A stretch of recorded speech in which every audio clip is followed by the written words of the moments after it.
Congratulations to Monster Hunter! This year marks the 20th anniversary of the Capcom flagship franchise. While Monster Hunter was always a big hit in Japan, it took a while for it to reach the mainstream over here in the Western Hemisphere. Yes, indeed, Monster Hunter would be a niche title to Westerners for quite some time, garnering only a small but dedicated fan base. However, over in Japan, it was already common by the second generation of Monster Hunter to see groups of people playing together on their PSPs on the Japanese railways.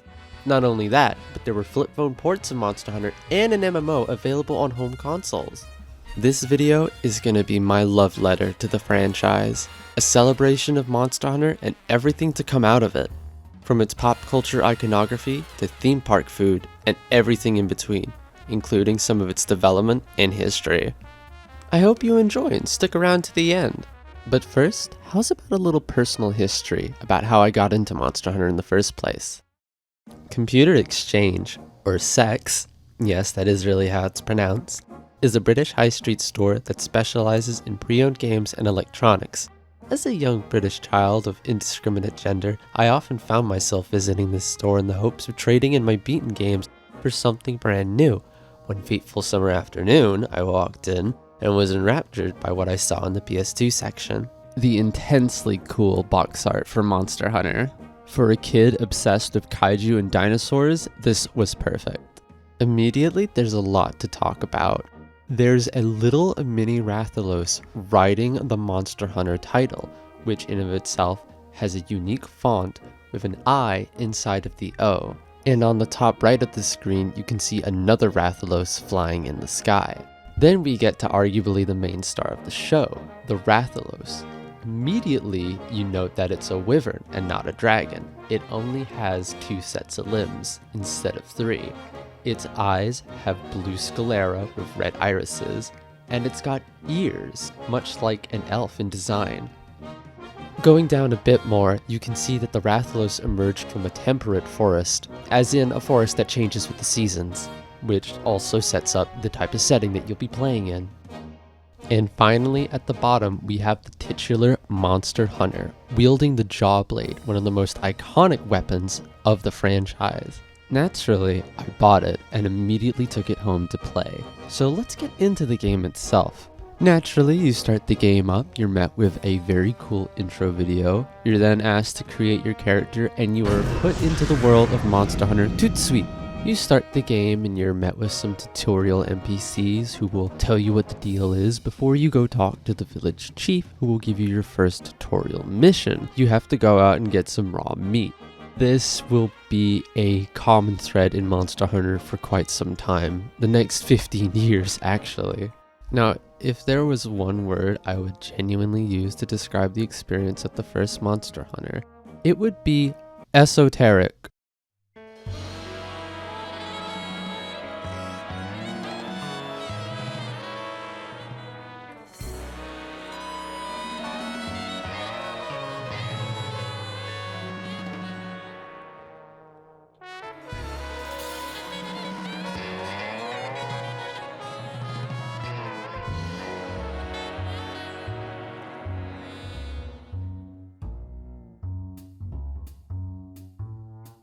Gosh, where to start? Controls seem as good a place as any. The DualShock controller has been around since 1997, so quite some time before Monster Hunter started development. You'd think everyone would have figured out the best way to use this thing by now, but no. The second analog stick isn't used to control your camera, it's how you attack. That's right, if you played any other video game, Monster Hunter throws a fastball special right out of the gate. There's no way around this. It feels awful. I have no idea what they were thinking. Then we have the gathering system. While immersive, it's very easy to see how someone can be confused by it. See, there's no prompt when you hang by a gathering point. You just have to know where you can gather by visuals, like plants or bugs flying around, a crack in the wall. Cool, but like I said, easy to see why they added a prompt in the second generation. Staying on the gathering topic, some spots require a special item of hidden durability, like a pickaxe or a bug net. You'll never know when they're going to give out on you because it's random each time. On top of that, because there's no way of knowing how many items a specific gathering point can give you, you just have to mine or catch bugs till you get told there's nothing left. thus wasting 1 point of durability. Then there's the carving system.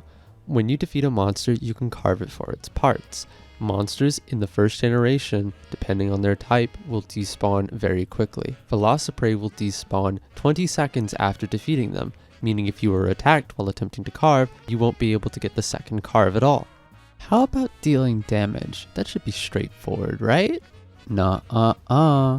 The number shown to you when you select a weapon isn't an exact damage number. It's an average estimate to give you an idea of how much damage you can deal per hit.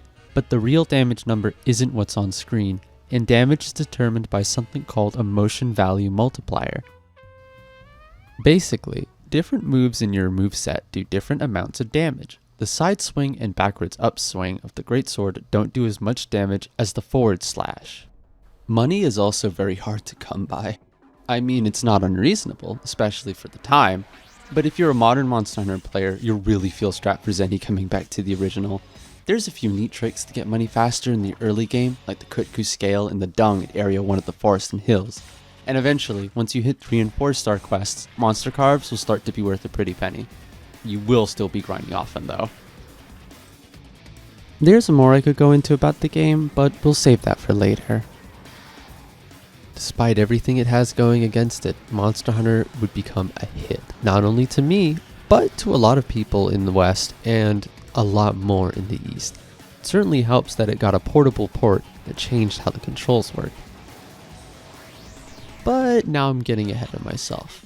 However, before we talk about the cultural impact of the first generation, let's talk a little bit about its history and development.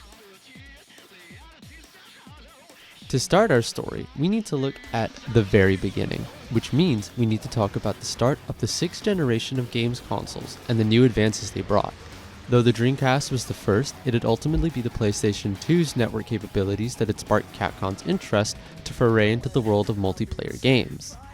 To this end, Capcom made 3 games as experimental dives into the genre, these being Resident Evil Outbreak, Watch out! Did you find anything? Auto Modelista,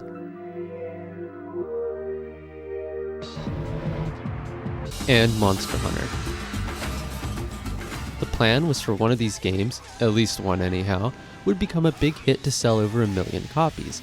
Auto Modelista got pretty average reviews and nothing would become of it, while both Resident Evil and Monster Hunter would manage the 1 million copies goal, with Outbreak selling 1.4 million copies total, while Monster Hunter stood out as the brand new IP. Although, it's not as simple as that. Monster Hunter on the PlayStation 2 sold 315,000. Certainly nothing to scoff at, but not exactly 1 million either. They then released 2 versions of Monster Hunter that had not only put the total copies sold to a whopping 1.8 million, but they'd also affect the flow of the franchise forever. The first is Monster Hunter G, an updated version of OG Monster Hunter.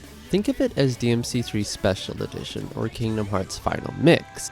It added new subspecies and variants of monsters and the forever iconic G rank. G rank being a step above high rank, monsters had more health and hit harder, and occasionally had brand new moves to psych experienced players out with. Due to sales in the West not being high enough to justify a Western release, we'd never see this game over here in the United States, or Europe. But we wouldn't miss out too bad thanks to later games having most of the content from Monster Hunter G.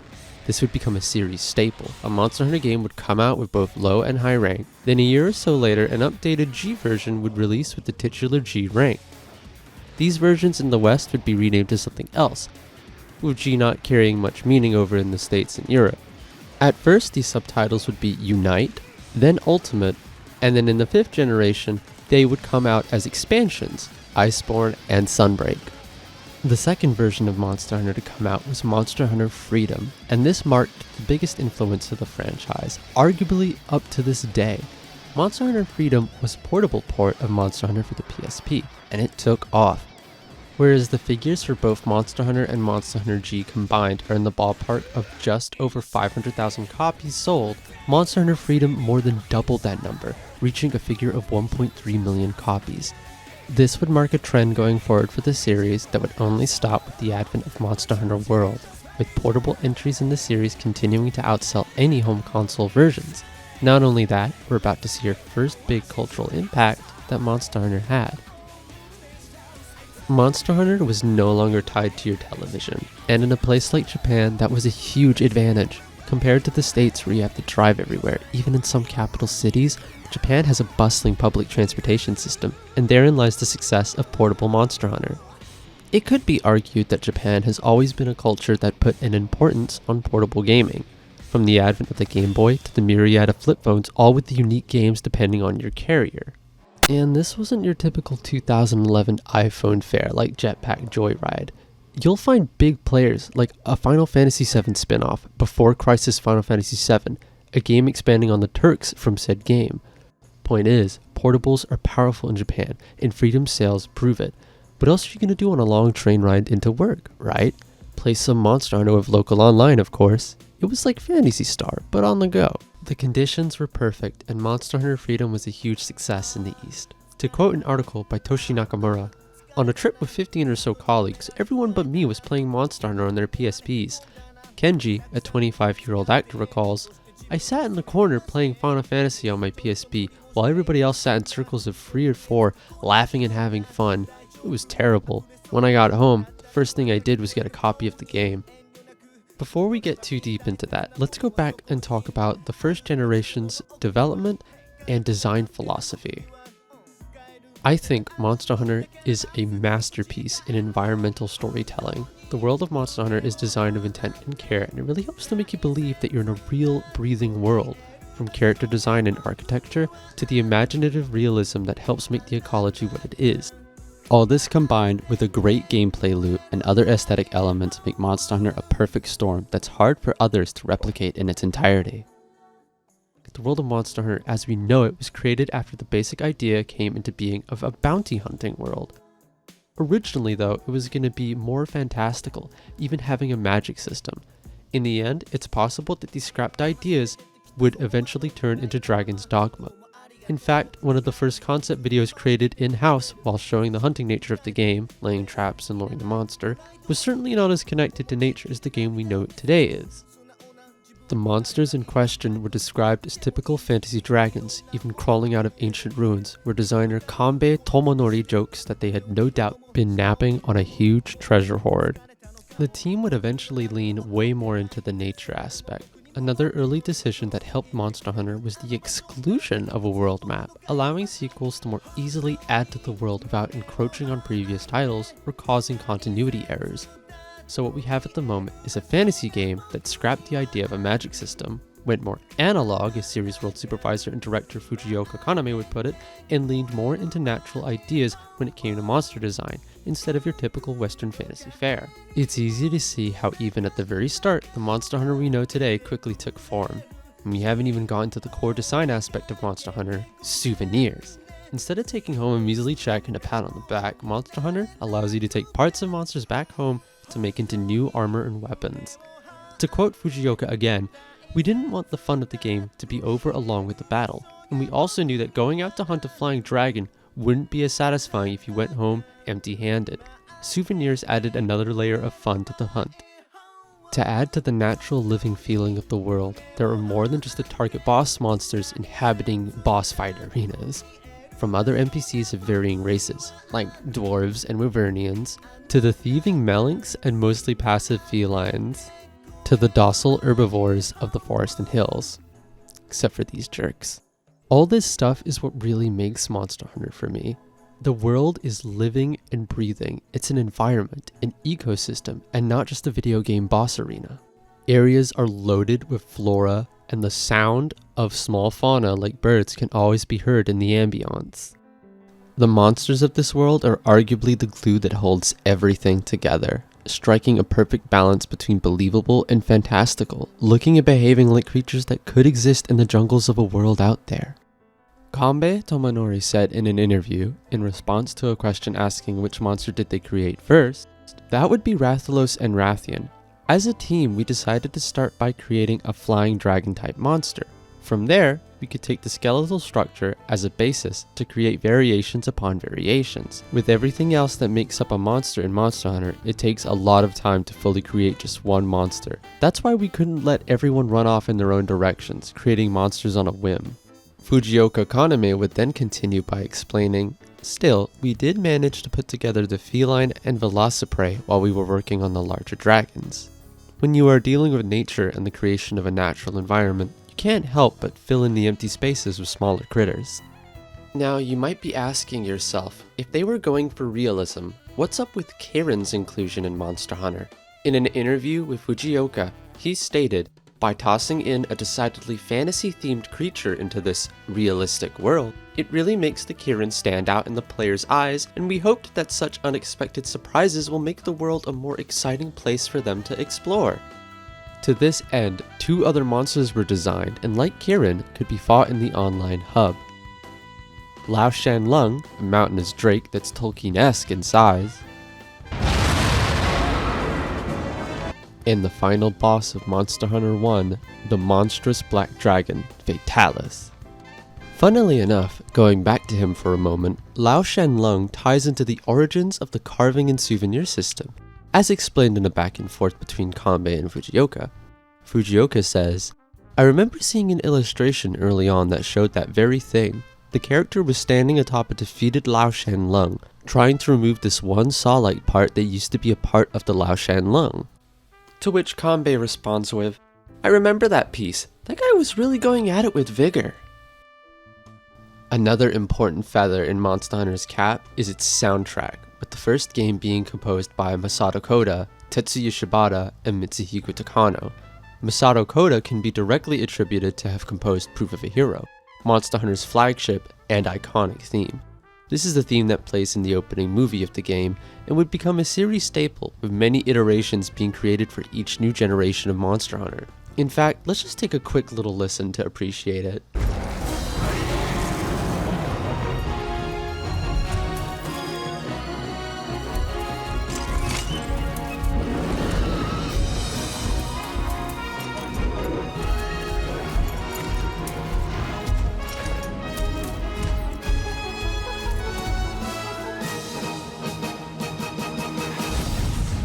It's pretty damn cool. I think that about touches on everything I want to talk about with the first gen development. Quest complete, I guess. Monster Hunter received a 32 out of 40 from Famitsu, with Monster Hunter Freedom receiving a 34 out of 40. In the West, IGN would give Monster Hunter a 7.2. Interestingly enough, much like Famitsu, IGN also gave Freedom a higher score of 7.7. It's mentioned in their verdict that Monster Hunter Freedom only having local online did hurt their score somewhat, citing it as unfortunate. It's a great look at how different the worlds of the West and East really are. Most of Japan is easy to travel without a car. There's plenty of public transportation and it's quite walkable in most cities. America, in quite a stark contrast, cars are a necessity in most places. In Japan, a portable game that only has local co-op can thrive, while in the States this is more of an issue. Even in cities like London, it's not typical to try and play video games with the person next to you on the tube. Monster Hunter Freedom having only local multiplayer capabilities is one of the factors that might have hampered its success in the West early on, with it having to serve as a single-player title for the most part, which some may argue is a huge chunk of the appeal, at least if we're talking in regards to the portable version. Monster Hunter on the PS2 had very capable online in the West. In fact, there's a dedicated fanbase that has revived the online through the use of emulation, so it's still possible to play it today. Anyways, now that we're done with the first generation's reception, we can start talking about the standout icons from said generation. And I know exactly who to start with.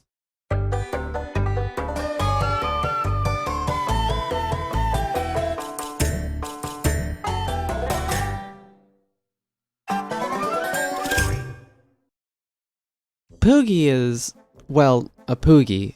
There aren't any pigs in the world of Monster Hunter, much like there aren't any sheep. There are Mufa, and there are Poogie.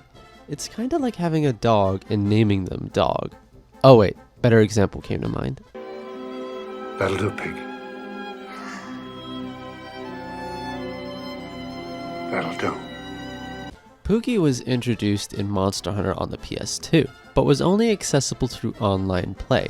It wouldn't be till Freedom that you could interact with Poogie offline, which has led some people to believe that Poogie was introduced in Monster Hunter Freedom. Well, ever since then, he's been a series staple. the fries to the burger, if you will. Can't have a Monster Hunter without Poogie, hence the uproar at his latest absence. There is even an urban legend attached to Poogie. Some say if you want better luck of your carves and rewards, you need to pet the Poogie before every hunt. To forget to do so is to invite disaster. In all seriousness, no one has ever proved if this is real or not. Poogie would be further advanced and improved upon in later games. More outfits, the ability to carry him around, the ability to be ridden like a steed by a palico. There's even the Great Poogie in Monster Hunter Stories, a secret monster you can get late in the game. In Monster Hunter World, you can pick up your Poogie and carry him around until he squirms around to be let go, indicating he's found something to dig up for you. Yes, indeed, Poogie has made his way into every hunter's heart, and we all eagerly await his return. I'm sure you can guess what our next segment is going to be about. Felines. Felines are essentially the mascots of Monster Hunter alongside Rathalos and Poogie. Their impact on the series cannot be overstated, as you'll soon see. Once again, like with Poogie, the Feline Kitchen was only accessible in the online of Monster Hunter on the PS2. In Monster Hunter Freedom, you'd be able to access the Feline Kitchen offline inside your own house. You hire little chef cats from this grandma that hangs around in the village. As you progress through the story, you can hire more chefs, and they cook up greater feasts to power you up in preparation for your hunts. Also introduced in Monster Hunter Freedom is the Feline Managed Farm. No longer do you need to scrounge around for herbs and mushrooms when you can access the farm. This addition greatly improved quality of life by cutting down on the amount of mandatory item grinding you'd have to do to stay in stock of stuff like potions and other necessary materials. There's even spots for you to mine, so you don't have to bother mining for whetstones when you go out on hunts. These additions to a PSP port of the original PS2 title really show the Monster Hunter development team's dedication and passion when it comes to improving and updating Monster Hunter with each iteration, a trend that continues with every new game in the series. Here's a little fun aside about felines. They were originally called cat goblins when they were first being drafted, and instead of only the pick-wielding felines we see in Monster Hunter today, there were 3 distinct classes of cat goblin. These were as follow: the Goblin Ranger, a feline who uses a bow and arrow to attack from afar, and could use medicinal herbs to heal its allies. The Goblin Thief, wielding little claw grabbers to attempt to steal from you. This idea probably got adapted into the Melings later down the line. And lastly, the Goblin Fighter, a feline wielding a large fishbone skeleton to use as a spear of sorts. The way they're described in the book makes them out to be miniature dragoons, jumping high into the air to dive downwards with their spear. Both the Feline Kitchen and the farm would be expanded upon in the second generation, with the ability to send out a little adventurer feline to gather items for you. Ain't he cute? A quick aside as to why I'm not calling them palicos, it's because they're not. Palicos are a job. These are all felines. Palicos would be introduced in Freedom Unite, feline companions to assist you on the hunt. By the way, if it didn't click any time before, I'll explain the joke to you now. Palicos are calicos that are your pals. You can give these feline fighters training regimes, meditation breaks, and level them up with new abilities, like the chance to paralyze monsters, or use horns to buff or heal the player. Felines and palicos would become so popular as to become notable NPCs in the future, like the Meowscular Chef, and Neko means cat. Speaking of the Meowscular Chef, as the series progressed, the Feline Kitchen left your own home and became its own thing, with you no longer hiring chefs to increase the quality and quantity of your ingredients, but instead being sent out on special hunts to procure new ingredients. They also simplified the meal system somewhat, with it no longer being possible to accidentally get a horrible meal, unless you got a drink and a drink together, but even that had its own benefits. In the 3rd generation, you have this French little sweetheart. In 4th generation, you have, well, it's not exactly kosher, but man, has he got some good wok hay. In Generations, there's a couple of chefs, but everyone probably remembers either this sweet little lady or the gourmet chef. And then we have the famous Meowscular Chef, and of course, his master, the Grand Meowster Chef. God, that looks good. Then there is also the spin-off series Monster Hunter Diary Poka Poka Airu Village. Seeing that FromSoft logo is kind of funnier than I expected it to be.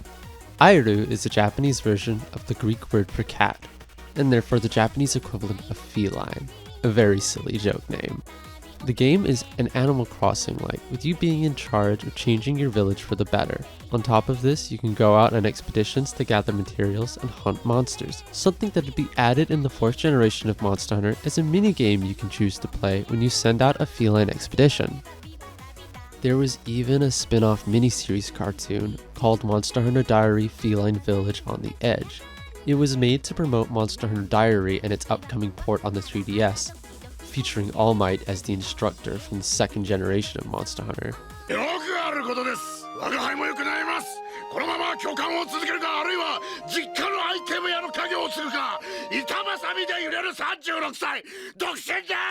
The series has a very cute, almost Sanrio-like art style. Funnily enough, there are some Hello Kitty items available in Monster Hunter Diary Poka Poka Airu Village. Gosh, it's a bit of a mouthful. Monster Hunter Generations came out of the gate with a funny Palico edition, the Prowler mode. Now you, and maybe some friends if you felt up for it, could go out on a quest as a full team of Palicos, complete with unique abilities and movesets. This game mode was certainly a blast. Also great for, hey, is that a Kamen Rider Palico?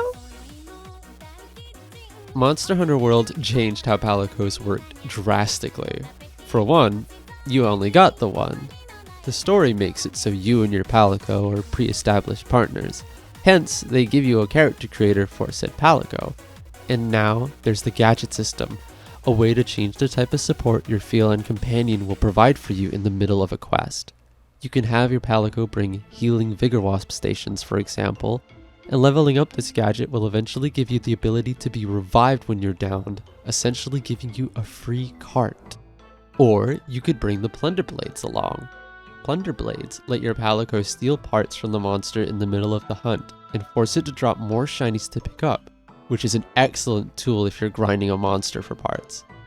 There's a myriad more gadgets, and you can unlock more special abilities by hanging out with the local Linian population when you go out on a quest, such as unlocking the ability to ride smaller monsters to set points and destinations. Monster Hunter Rise has probably the most chaotic Palico adjustment the franchise has ever seen, challenging Monster Hunter Generations for that title. Prior to Rise, you could only bring a Palico with you in multiplayer if there were only 2 of you on the quest. Your Palicos would take up the other 2 hunter slots in their stead. If a third person tagged along, you'd no longer have any Palicos on the hunt with you. Rise decided to do away with this balanced decision, allowing you to bring your Palicos regardless of how many people are on the hunt with you. This means that poor single target monster is now being accosted by 8 different entities at once. Talk about a beatdown.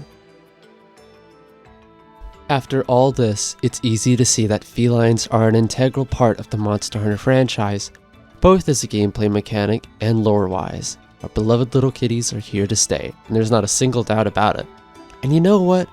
I love you, Komogi, but put the felines back in charge of the kitchen, please. I need some savory food again. All this dango is making me feel sticky. Before we get in depth on the next pop culture subject of the 1st generation, let's talk a little bit about its history and origins. That's right, up next is Kirin. Kirin is based on a mythical Chinese chimera called Qilin. Here's a statue of the Japanese interpretation of Kirin from the Met Museum. To quote the info on their page for it, the Kirin is considered a paragon of virtue.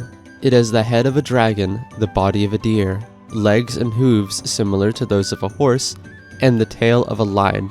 Its single distinctive horn links it to the unicorn. Kirin is typically more draconic in its early Chinese depictions, while from this 18th to 19th century Japanese depiction, it's easy to see how the creature we got today takes the appearance of a scaled unicorn. Interestingly enough, myth recounts Kirin as using holy fire, as opposed to lightning and electricity like he does in Monster Hunter. Does that mean that Sasuke's attack of the same name from Naruto takes inspiration from Monster Hunter instead of mythology?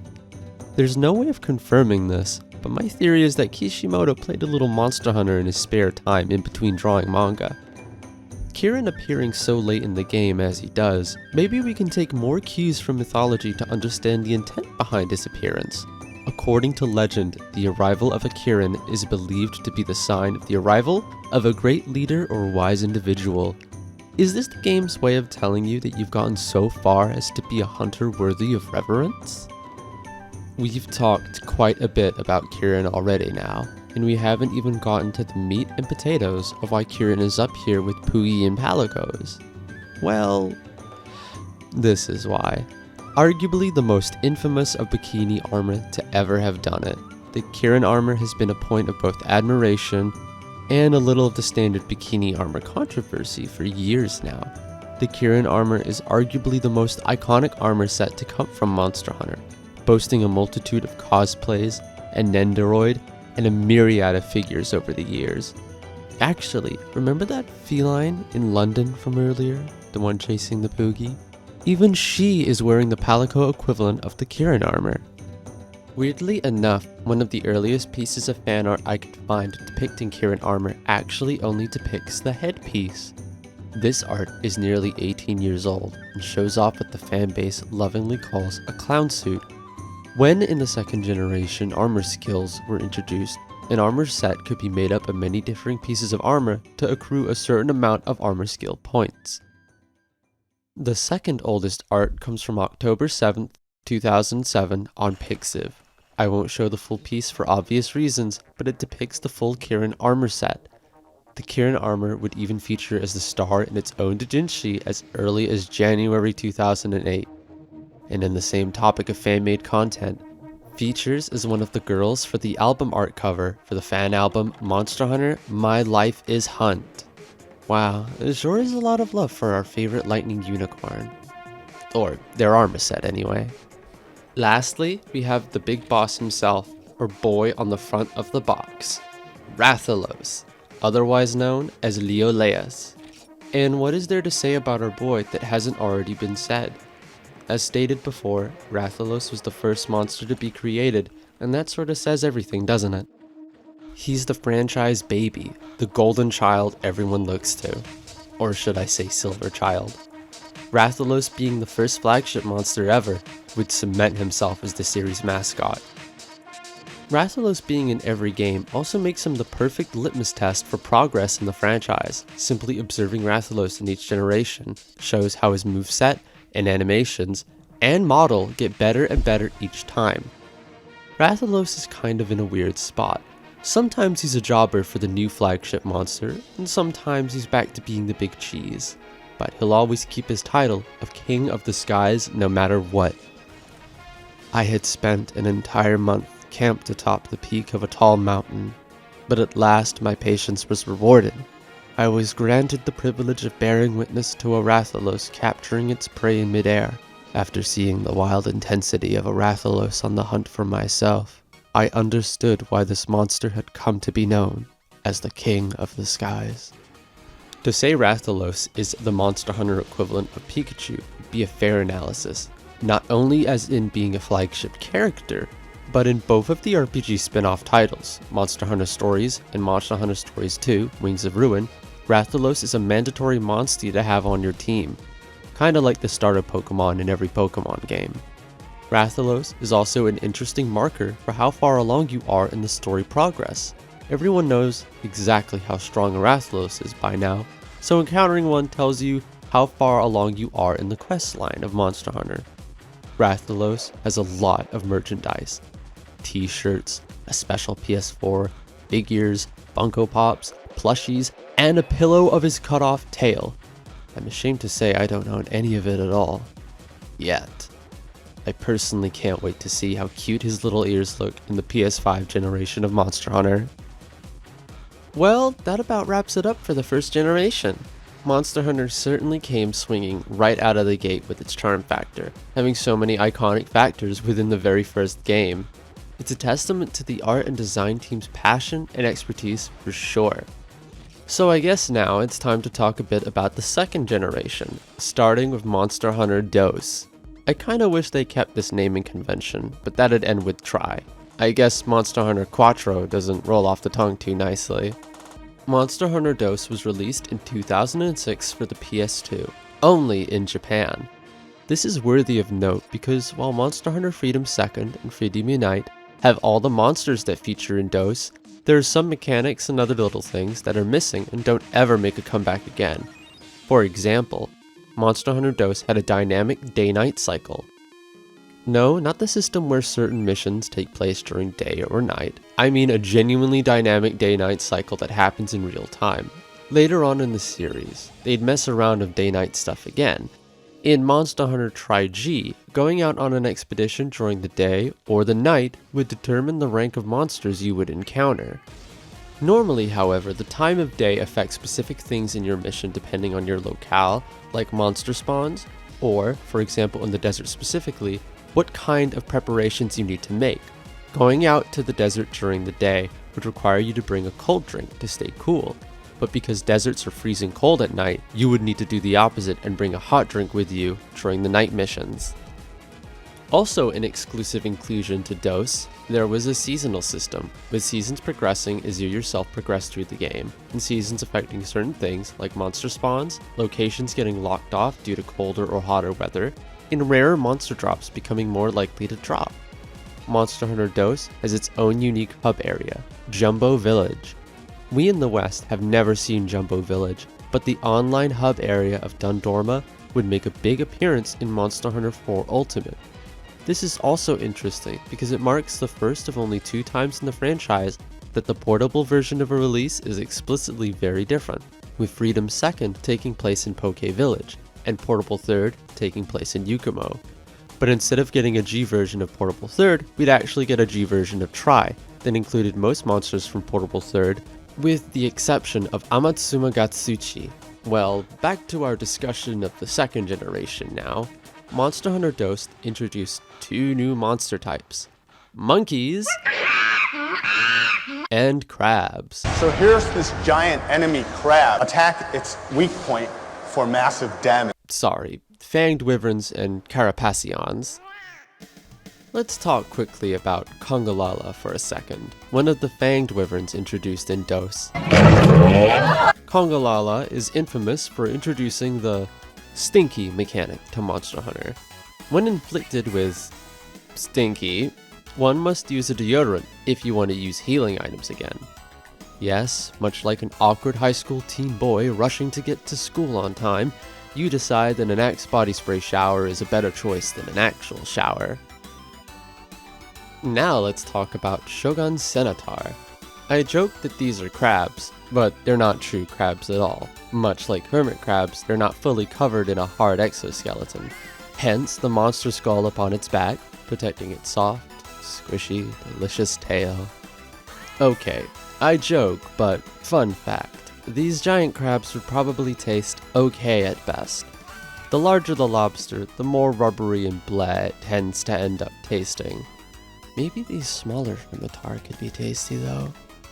In fact, said crabs have made a recent and welcome return to Monster Hunter with the Sunbreak expansion. It's kinda nice to see these second generation monsters in HD. Sticking with new additions, we gotta talk about the new weapon types they introduced in Monster Hunter DOS. Let's start off with Gun Lance. It's like the Lance, but with more gun, explosive shelling and all. The Hunting Horn, an incredibly unique weapon, blunt like the hammer. It's good for getting stuns in, but also you can play songs to give yourself and any allies buffs in the middle of the fight. Also making its debut is the Bow, a new gunner type weapon that uses coatings instead of ammo types and is a bit more nimble than the usual bow gun. And of course, we can't forget the Longsword, a more nimble heavy weapon. Not as damaging as Greatsword, but not as slow either. But if we're talking weapons, we need to talk about the most iconic weapon addition that was made, at least in my eyes. The level 3 Greatsword Charge. Have you ever seen something so beautiful? There's nothing more gratifying than hitting a well-timed level 3 charge and staggering the monster. Also added was the ability to use items with an unsheathed sword and shield. There's a few more other additions, but we won't go too deep into that. Also introduced in DOS? Snow. Okay, but in all seriousness, there's a new snowy region map, and it's kinda cozy? With this new snowy environment naturally comes snowy animals. The Popo, cute mammoth-like little guys, Geoprey and Geodrome, of course there's Blagonga, and now there's the ice element, both used by monsters and naturally the weapons you make from them. Oh, and also the Snowman status effect. Inflicted by Blagonga and a few other monsters, I believe, it turns you into a snowman. Pretty neat.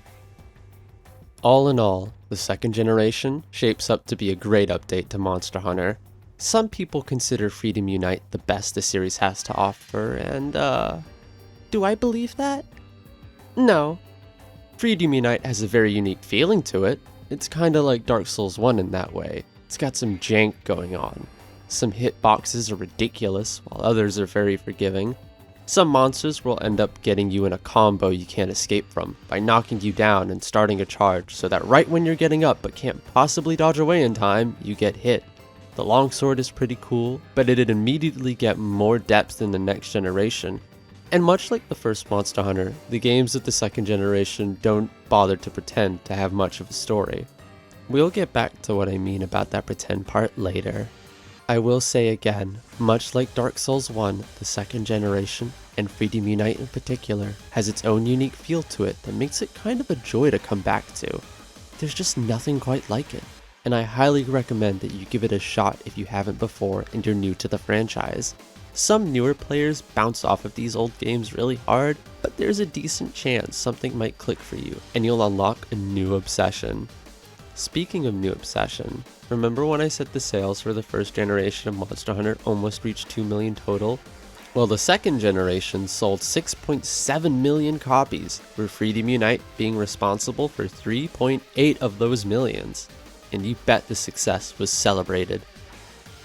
Monster Festa, or rather Monster Hunter Festa.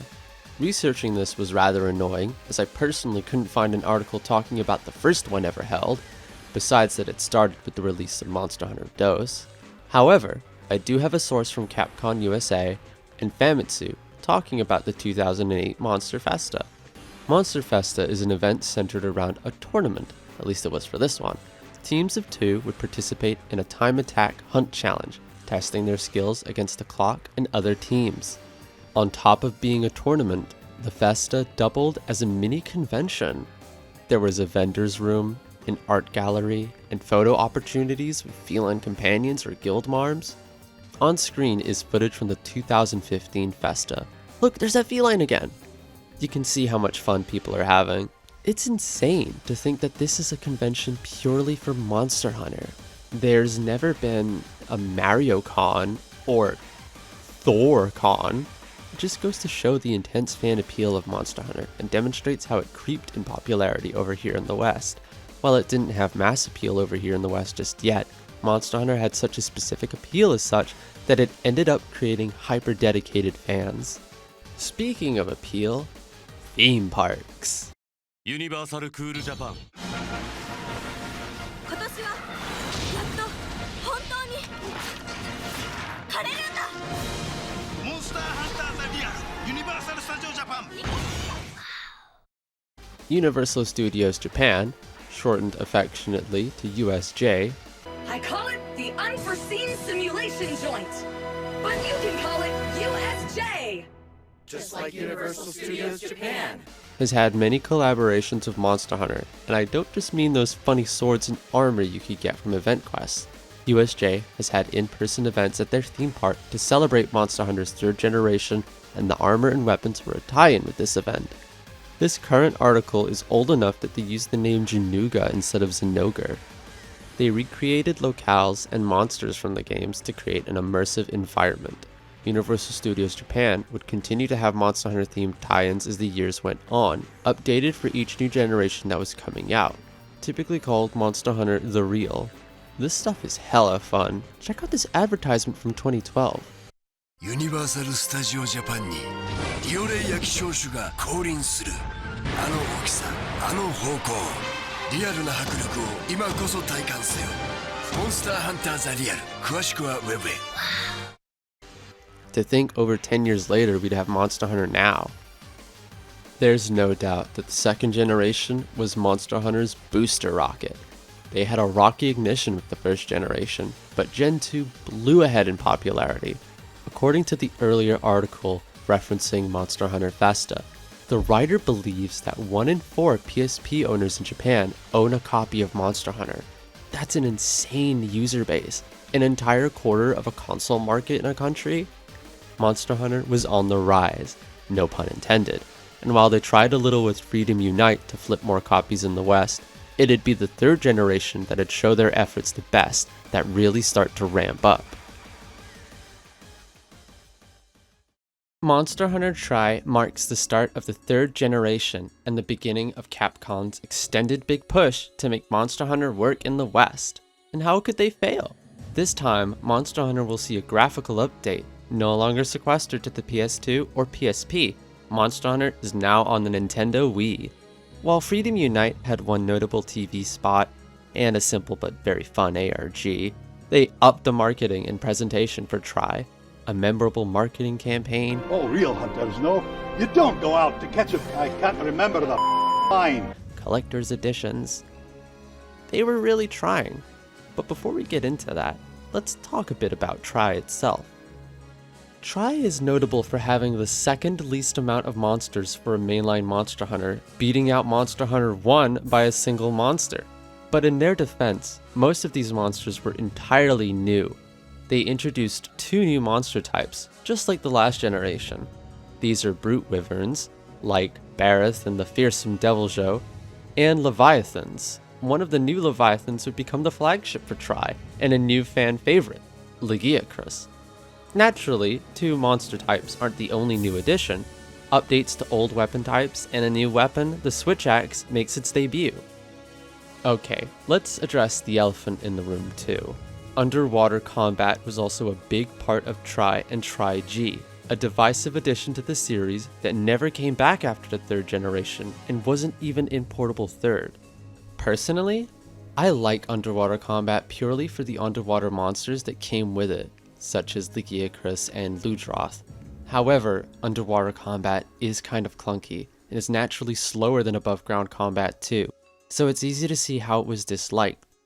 Another reason for the apathy towards it, at least with the release of Tri, is that some weapons are actually removed from the game due to the developmental load of trying to make underwater attack animations for every single weapon type.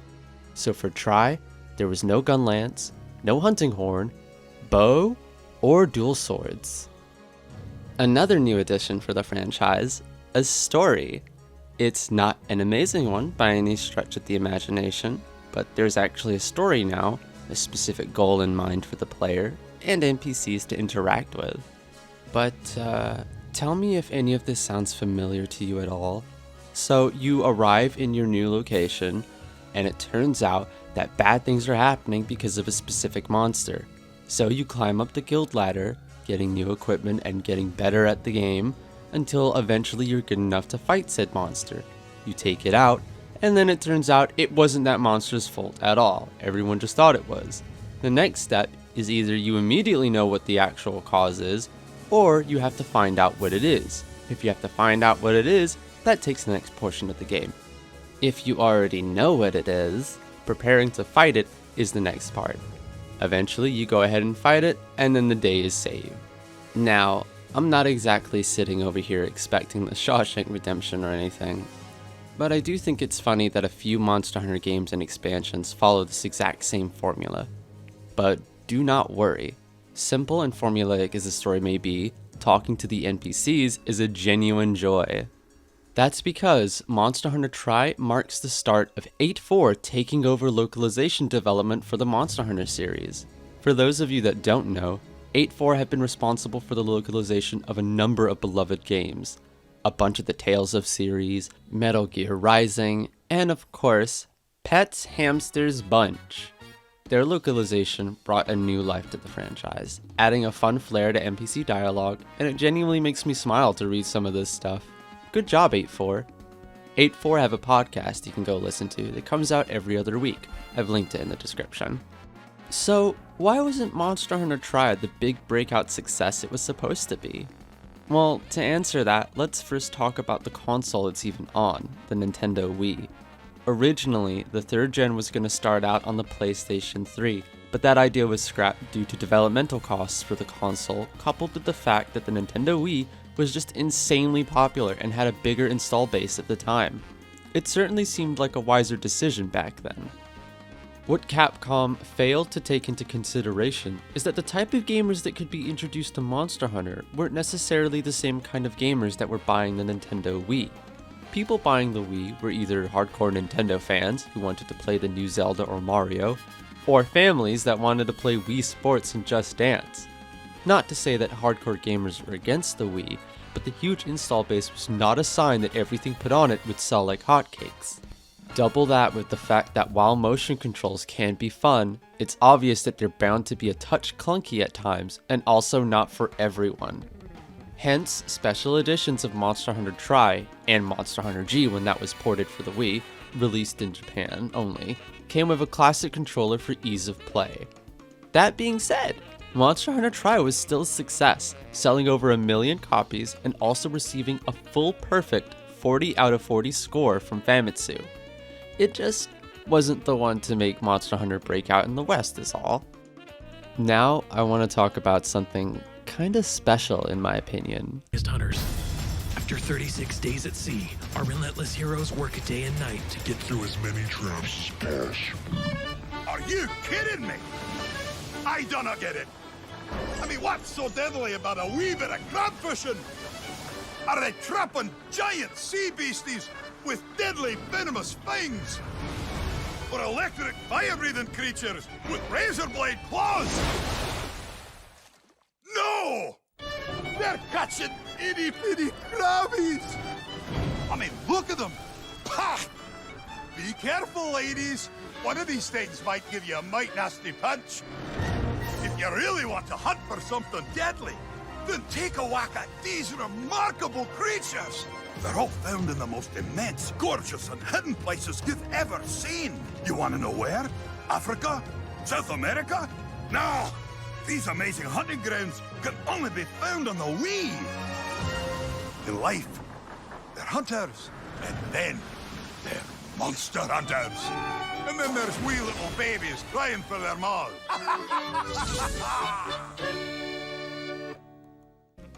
These ads are incredible. Almost magical, as stupid as that sounds. They're so fun, and I just love the character of Ironbeard McCullough. These ads, above all else, are interesting. They're not some forgettable trailer with a narrator telling you how cool the gameplay on screen is. It's a bit, a skit, a sketch. They really go to show how much genuine love and effort is starting to go into marketing, and part of me wonders how much Stan Ellsworth thought about this character he played, and if he knew that the Monster Hunter community genuinely thought of him and his character as something important. I wouldn't be surprised if one day they put this character in a game as an NPC. Sadly, Stan Ellsworth passed away in March of 2023. I'd like to talk a little bit about him. His wife, Stacy, said that one of his life's aspirations was to make history cool. He wanted to change the way people thought about history. You can make history cool. Wrap it in chrome and leather, ride across America to where these things happened, get to the heart of the stories. This is in reference to a show called American Ride, hosted by Stan Ellsworth. It's free to watch online, so I'll link it in the description for anyone that wants to watch it. Sticking to the marketing, the formula for these ads weren't all the same. Said formula poking fun at fox hunting or deadliest catch, then showing you quote-unquote a real deadly hunt. Look, let me show you some of the other ads. Damn, I'm hungry. I'm looking for a place that'll serve a monster burger. Monster. No, miss. Monster. M-O-N-S-T-E-R. Is the meat like dragon meat? Well, I've got a monster out in the back of my pickup. Do you think I could just bring it in and throw it up on the grill? I don't think we can cook that for you. He's still fresh. The look on that lady's face really gets to me every time. Also, if it wasn't obvious, he's not actually from Scotland. I'm not sure if y'all feel me, but I get a SpongeBob vibe from this guy. I could easily see him green screened in Bikini Bottom, mistaking Larry the Lobster for a Hermitar. Rest in peace, Ironbeard. You will be missed. Let's talk briefly about Monster Hunter Portable 3rd, shall we? It was a huge success. At the time, it was Capcom's fastest selling game ever. It would also become the highest selling title until the release of Monster Hunter World, beating every game both before and after until the 5th generation. Doubly impressive when you remember that Monster Hunter Portable 3rd is a Japan-only title. Portable 3rd would release on the PSP in late 2010, but later down the line it would get a HD port onto the PS3. Portable 3rd not only added a bunch of new fan-favorite monsters, like Arzuros and Zenogre, it also brought back the missing weapons that weren't in Tri. Portable 3rd had no swimming mechanic, hence the ease of which they brought these weapons back. Instead of the seaside Moga village, your hunter journey began in scenic Yukumo village. Yukumo probably takes inspiration from Beppu Hato, Japan's hot spring capital. Fun fact, the game's director, Yasunori Ichinose, would later go on to direct Monster Hunter Rise, another uniquely Japanese-inspired title. Guy's got a niche, I guess. Moving on, we can talk about Monster Hunter 3 Ultimate, and oh boy, do I have some history for you. So the only reason I ever bought a 3DS was because of an article I read in 2011 talking about Monster Hunter Tri-G being developed for the 3DS. This is when I decided I needed one, and in 2012, my mother got it for me. I believe the 3DS is a piece of junk. Low resolution screen, uncomfortable design to hold, no second circle pad, and did I complain about the screen already? If the screen was too tiny for you, too bad! Getting the 3DS XL was a terrible idea. It did indeed make the screen bigger, but it's not like the resolution improved. The pixels were so big you could count them. Literally count them. It's my vehement belief that the only reason the Vita failed is because Monster Hunter was not on it. I'd take an OLED screen over a 3D function that barely worked half the time any day. Well, at least Mario Kart was fun. Moving on, localization development for Tri-G continued until they dropped the news that they'd also be working on an HD Wii U port. Wow, now I wish I got a Wii U instead of a 3DS. At least I can watch Netflix and YouTube on the Wii U. Oh right, Netflix was region locked on the 3DS. It just wasn't a thing you could get in Europe despite being available in the US. Why? I couldn't tell you. And watching YouTube on the 3DS was terrible. It couldn't even handle the 240p resolution without giving you a terrible bitrate, so it was unwatchable. Back on topic, the launch day gets closer and then it's revealed that Monster Hunter 3 Ultimate on the 3DS has no online. It's local play only. You could use a network adapter on your Wii U to make your 3DS able to go online for Monster Hunter, but at that point if you owned a Wii U, you'd just get Monster Hunter on that instead. What a messy launch. Monster Hunter 3 Ultimate would not sell as well as Portable 3rd despite being sold worldwide. In fact, it would only sell half as much. Despite my gripes with the console I had it on, and the lack of online, Monster Hunter 3 Ultimate is my favorite game in the franchise. The gameplay is still solid, even the underwater stuff can be managed once you're used to it. The monsters are incredible, Ceadeus being one of my favorite Elder Dragons of all time, the music was stellar, having to go to a friend's house to play together isn't the worst by any means, it was pretty fun, and for a game that only cost me £40 at the time of release, if I'm remembering right, it kept me busy for a long time. I had over 300 hours in Monster Hunter 3 Ultimate, and I never even beat it. My baby brother saved over my save, so I never did get to fight Dire Morales. 300 hours, and I was quite content playing more, and I didn't even finish it. I'll give the 3DS version one thing too. It was immensely fun getting to play Monster Hunter while at high school. Oddly enough, despite being the same game but with more content, Tri-G would receive only a 35 out of 40 from Famitsu compared to Tri's 40 out of 40. Still a great score, but when Tri got that perfect score, you're left wondering what gripes they had with the 3 Ultimate version. IGN praised 3 Ultimate, calling it the best opportunity yet for new players to dive in and gave it an 8.8 out of 10. Now of course, we have to talk more about the 3rd generation Golden Child, our baby boy himself, Lagiacrus.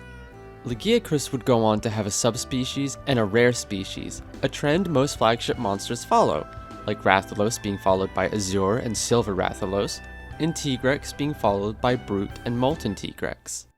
First was Ivory Legiacris, a landlubber version of everyone's favorite crocodile with a more electric moveset. And then we have Abyssal Legiacris, an underwater-only variant of Legiacris from 3 Ultimates G-Rank, and a rare species. I have a figure of this little guy. Somehow, Legiacris cemented himself as a beloved fan favorite, and people are always clamoring for his return. There's an unfortunate few reasons for his lack of appearance as of late.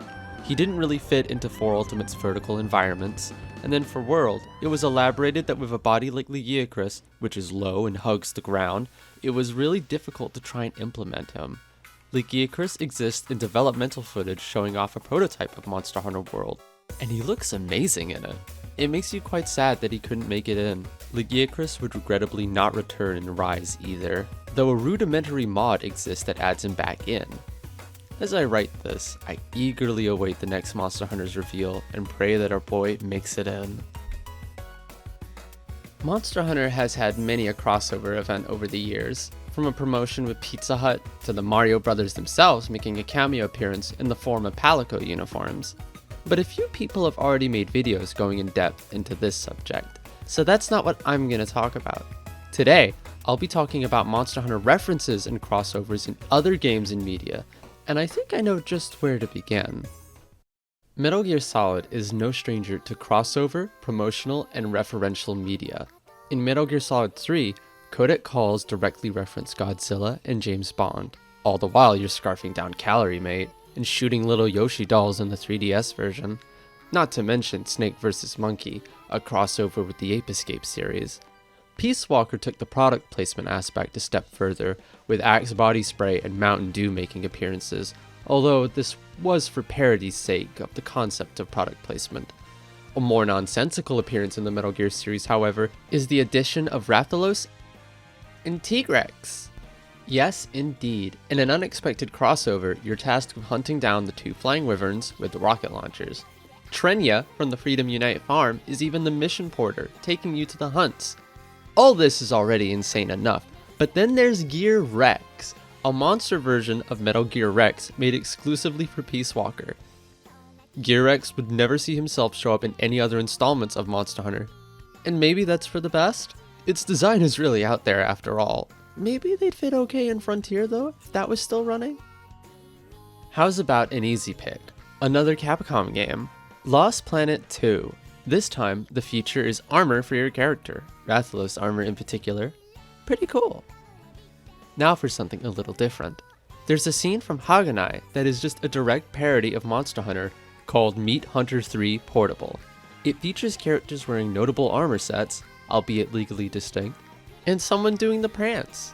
Oopsie, got my buttons mixed up. Whatever, you so did that on purpose. I so did not. You need to relax me. Paranoia does not look good on you. They're even hunting a legally distinct Great Jaggy.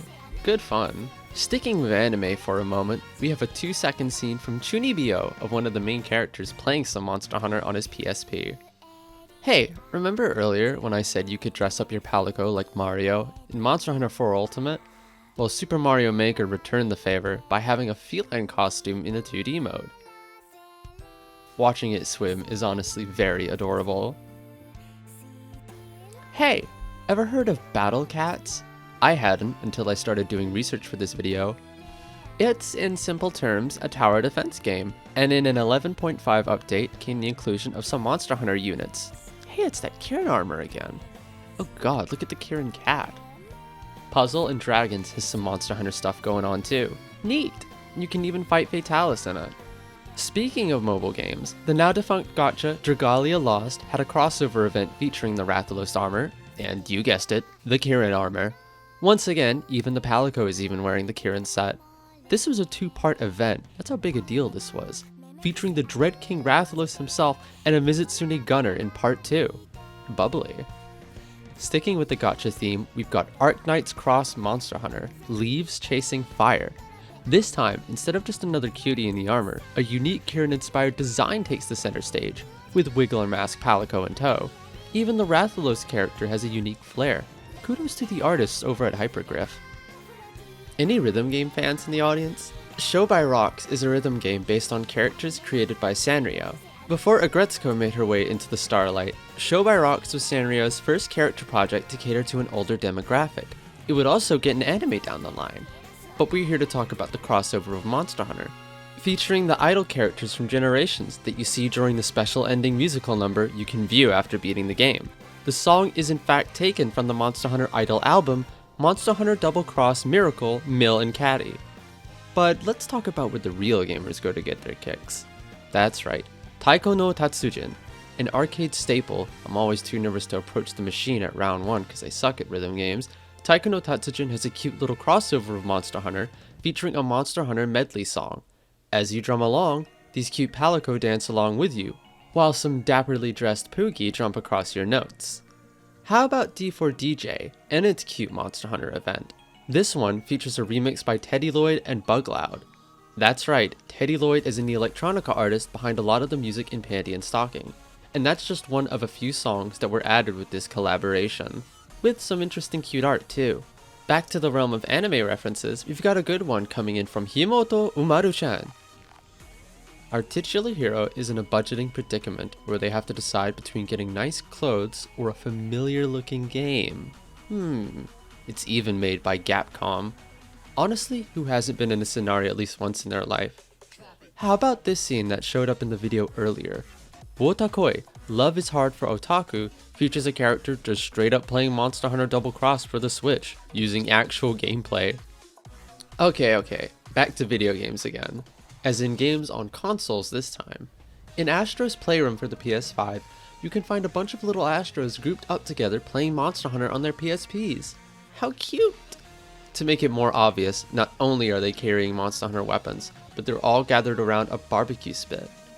Next we have Ninjala?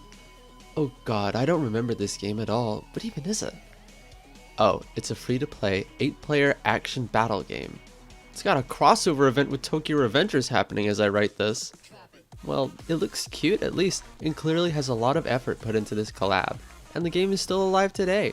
And no, it's not burnt. Grow up. Now this is dope. Finally, the Monster Hunter got added to a Capcom fighting game, and she's got some dope moves. Honestly, when I played this game when it first came out, it felt like a fifth of the whole budget went to making her as fun and as cool as she turned out. I really hope that one day she'll return in further Capcom fighting games. Maybe they'll be nice and let her be a DLC character in Street Fighter 6. Actually, while we're on the topic of Street Fighter V already had a costume pack for Monster Hunter back in 2018, featuring Zenogre armor for Armika, Rathalos armor for Ken, and of course, it's that Kirin armor again, this time for Ibuki. Seems to fit. Sticking with the FGC line of thinking, Monster Hunter shows up in Smash Bros. If you've ever wanted to fight a Rathalos' Pikachu, well, now you can, as Rathalos has his own boss fight. And if you want to play Monster Hunter exactly, but just in another game series, you can dress up the Mii Sword Fighter as a hunter. Either the Rathalos set or Hunter Equipment set are your choices, but maybe you just settle for the cute little hat. Speaking of mascot characters, Sonic the Hedgehog! Now you can dress up everyone's favorite little insectivore in a little Mobian fitted Rathalos set in Sonic Frontiers. The helmet rather suits him, don't you think? Sonic himself has shown up as a costume in older Monster Hunter games, but recently there was a Rise collaboration where you had to hunt monsters while Live and Learn played on repeat during the quest. You were rewarded with this silly little costume. Of course, there's no way we can have this topic without getting into the Monster Hunter Cross Final Fantasy XIV collaboration event. Rathalos is in Eorzea, and we need the Warrior of Light to help take down the King of the Skies. This quest is honestly very impressive. Instead of playing like FF14 normally does, what with your AoE markers and all, the fight plays more like actual Monster Hunter. You have to avoid Rathalos in real time, or he'll get you. Doing the extreme version of the trial will give you the opportunity to carve Scales Plus from Rathalos. Get enough, and you can get Rathalos as a mount. You can even get Poogie and a Palico minion. Dope! We're gonna end on something that's not as impressive as a collab with the biggest MMO on Earth, but with just as much love put into the reference, in my opinion. Hyper Devotion Noir Goddess Black Heart is a tactical turn-based spin-off of the Hyperdimension Neptunia series. This game features a character called Moru, a clear visual reference to felines from Monster Hunter. And if her design is too subtle for you, she has a special move where she starts grilling fish in an incredibly similar fashion to how one cooks steaks in Monster Hunter. She even does the little flare when it's cooked perfectly. Over the years, as Monster Hunter slowly increased in popularity, it collaborated with many other games and shows in increasing volume, until it ballooned in popularity back in 2018 for obvious reasons. Now, no longer that niche Japanese title you couldn't get into, or maybe couldn't get your friends into. Everyone knows about Monster Hunter, and I'm sure we're going to keep seeing collaboration events happen more and more frequently. This may sound silly, but I get genuinely emotional watching this PlayStation commercial and seeing Monster Hunter be represented front and center. How many times can you say you saw a relatively obscure franchise in the West suddenly become worthy of being put aside Kratos, Crash Bandicoot, and Cloud Strife? I'm kinda proud of how far this series has come. It's not just a video game, it's thousands of hours of people coming together all across the world. It's all the passion of the artists and designers and programmers over the course of 20 years.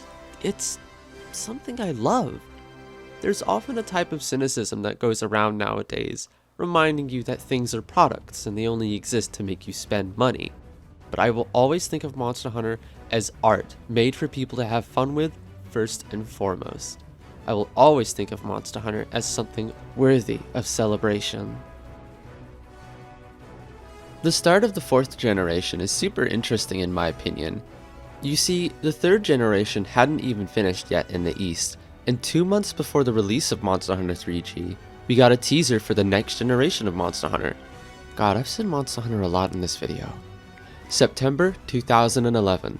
The following teaser was released to show off that the 3DS generation of Monster Hunter was here to stay. Oh, hello Tigrex. And oh my god, you're running and jumping off slopes and up cliffs like a parkour artist. The 4th generation was all about verticality and marks the biggest change to Monster Hunter ever. And look, they even have Levolution. Environments are being changed as you fight due to monster interaction. Both these elements would carry over into the next generation. Monster Hunter was no longer palette swap flat arenas, as is unfortunately the reality of older Monster Hunter. As different as all these areas looked, until Monster Hunter Tri, there was no variation brought about by the environment that genuinely changed the way you fight, with underwater swimming.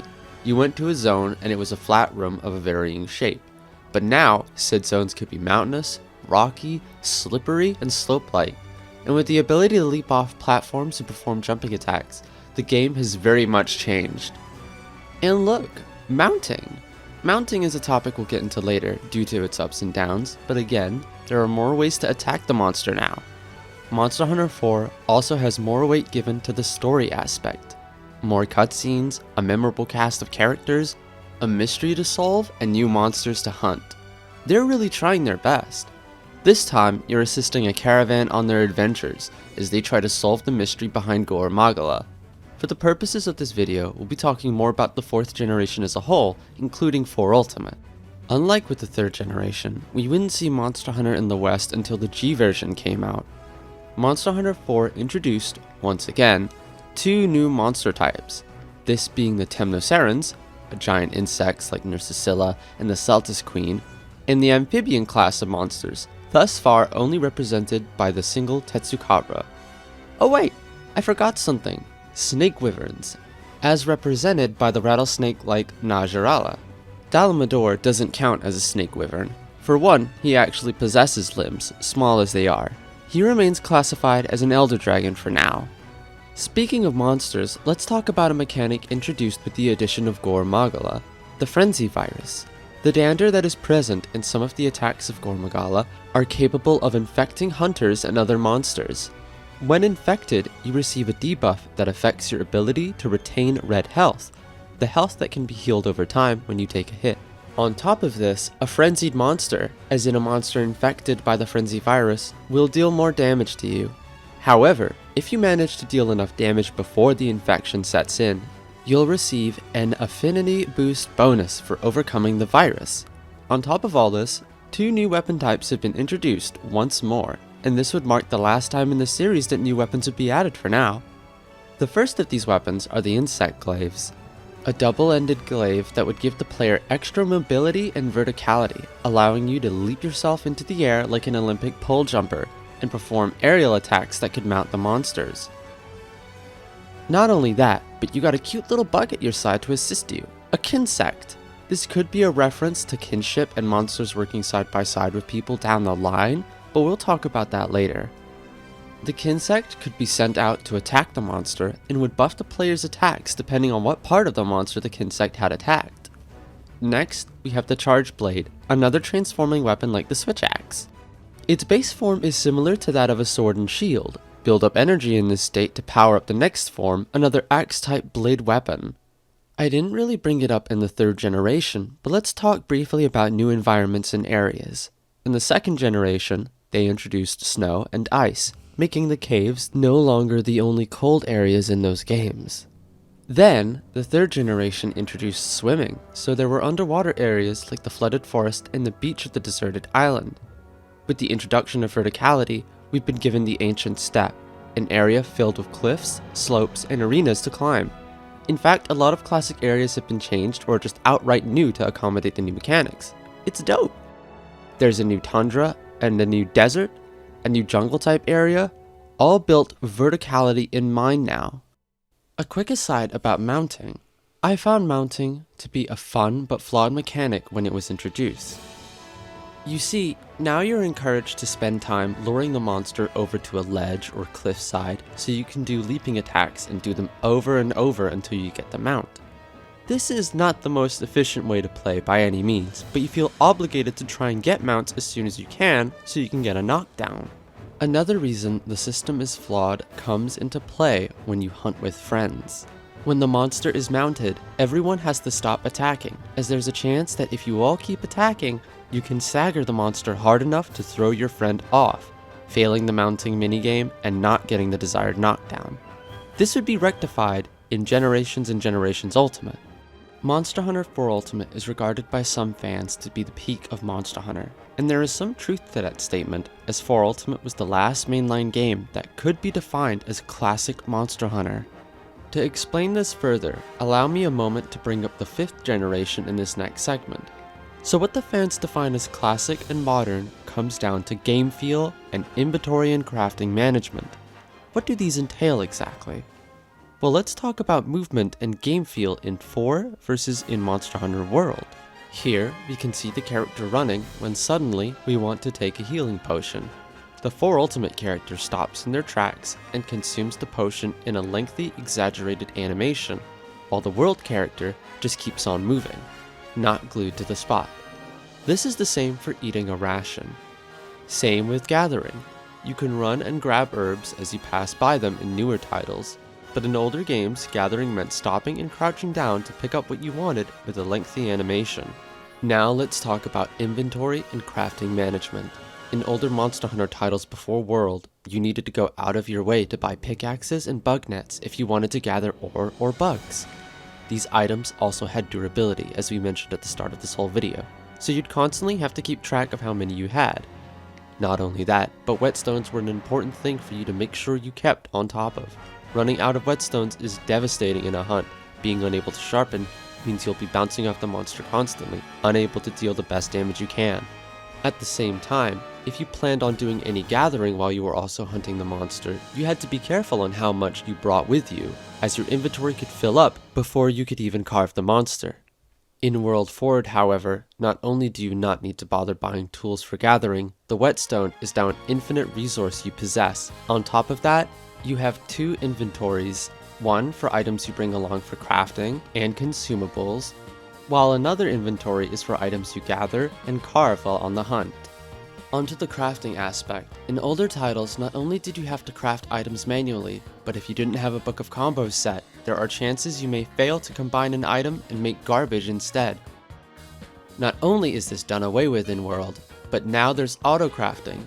Instead of needing to pick up blue mushrooms and green herbs and combine them manually like you're in Resident Evil 4, Now, picking up a singular ingredient will immediately craft it into a finished product, like a potion, or grabbing honey will turn potions into mega potions automatically, or grabbing certain plants immediately turns them into ammo types.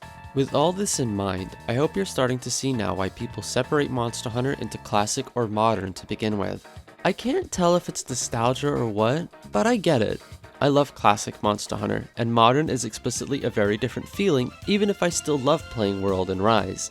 Maybe classic style of play will never come back, but I'll be fine with that. There's plenty of older games for me to go back to and play whenever I desire. Now normally I'd keep talking about the 4th generation, but people tend to regard Monster Hunter Generations, or Cross, as spin-off titles, sometimes called Generation 4.5. So before we get into those titles, I'd like to talk about another game close to my heart in the franchise, Monster Hunter Stories. The premise of Monster Hunter Stories is a simple one. What if Pokemon cross Monster Hunter? Kinda. Ash never started swinging alongside Pikachu. As far as I know anyways. So, you come from a secluded village of riders, a group of people that ride monsters instead of hunt them, using the power of kinship. The gameplay works as such. You and your monstie can attack with speed, technique, or power attacks.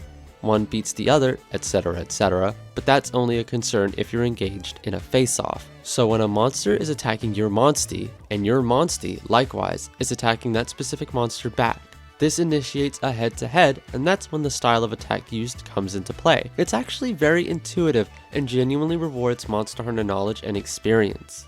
If you and your monstie pick the correct option against a monster together, it initiates a special attack. Then there's the big mechanic of Stories, when it comes time to ride on.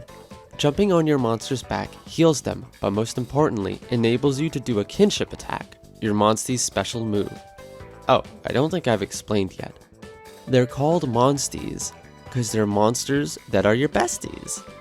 Monster Hunter Stories 1 was a more character-driven story than it was one about the overarching plot surrounding the Black Blight. The Black Blight is more a tool to set the story in motion, where these kids will develop and grow. The themes the story gets into are somewhat existential at times, getting into what it means to be alive in a world where nature dictates that we consume to survive, and what it means to participate in that natural order. And also about forgiving creatures for being a part of said order. A carnivore isn't a malicious being, it's just trying to survive. Resent the river or go with its flow. These are our options. Be at peace with the cycle of life and death. 주인의 모터 레티라트 주인의 포럼 안득 투비스트 세스 포럼 세스트 투비스트 모르 히미닝 레본티 주인의 모터 위크데이 이무게. The characters are amazing, both design-wise and their writing and what they represent. Esther.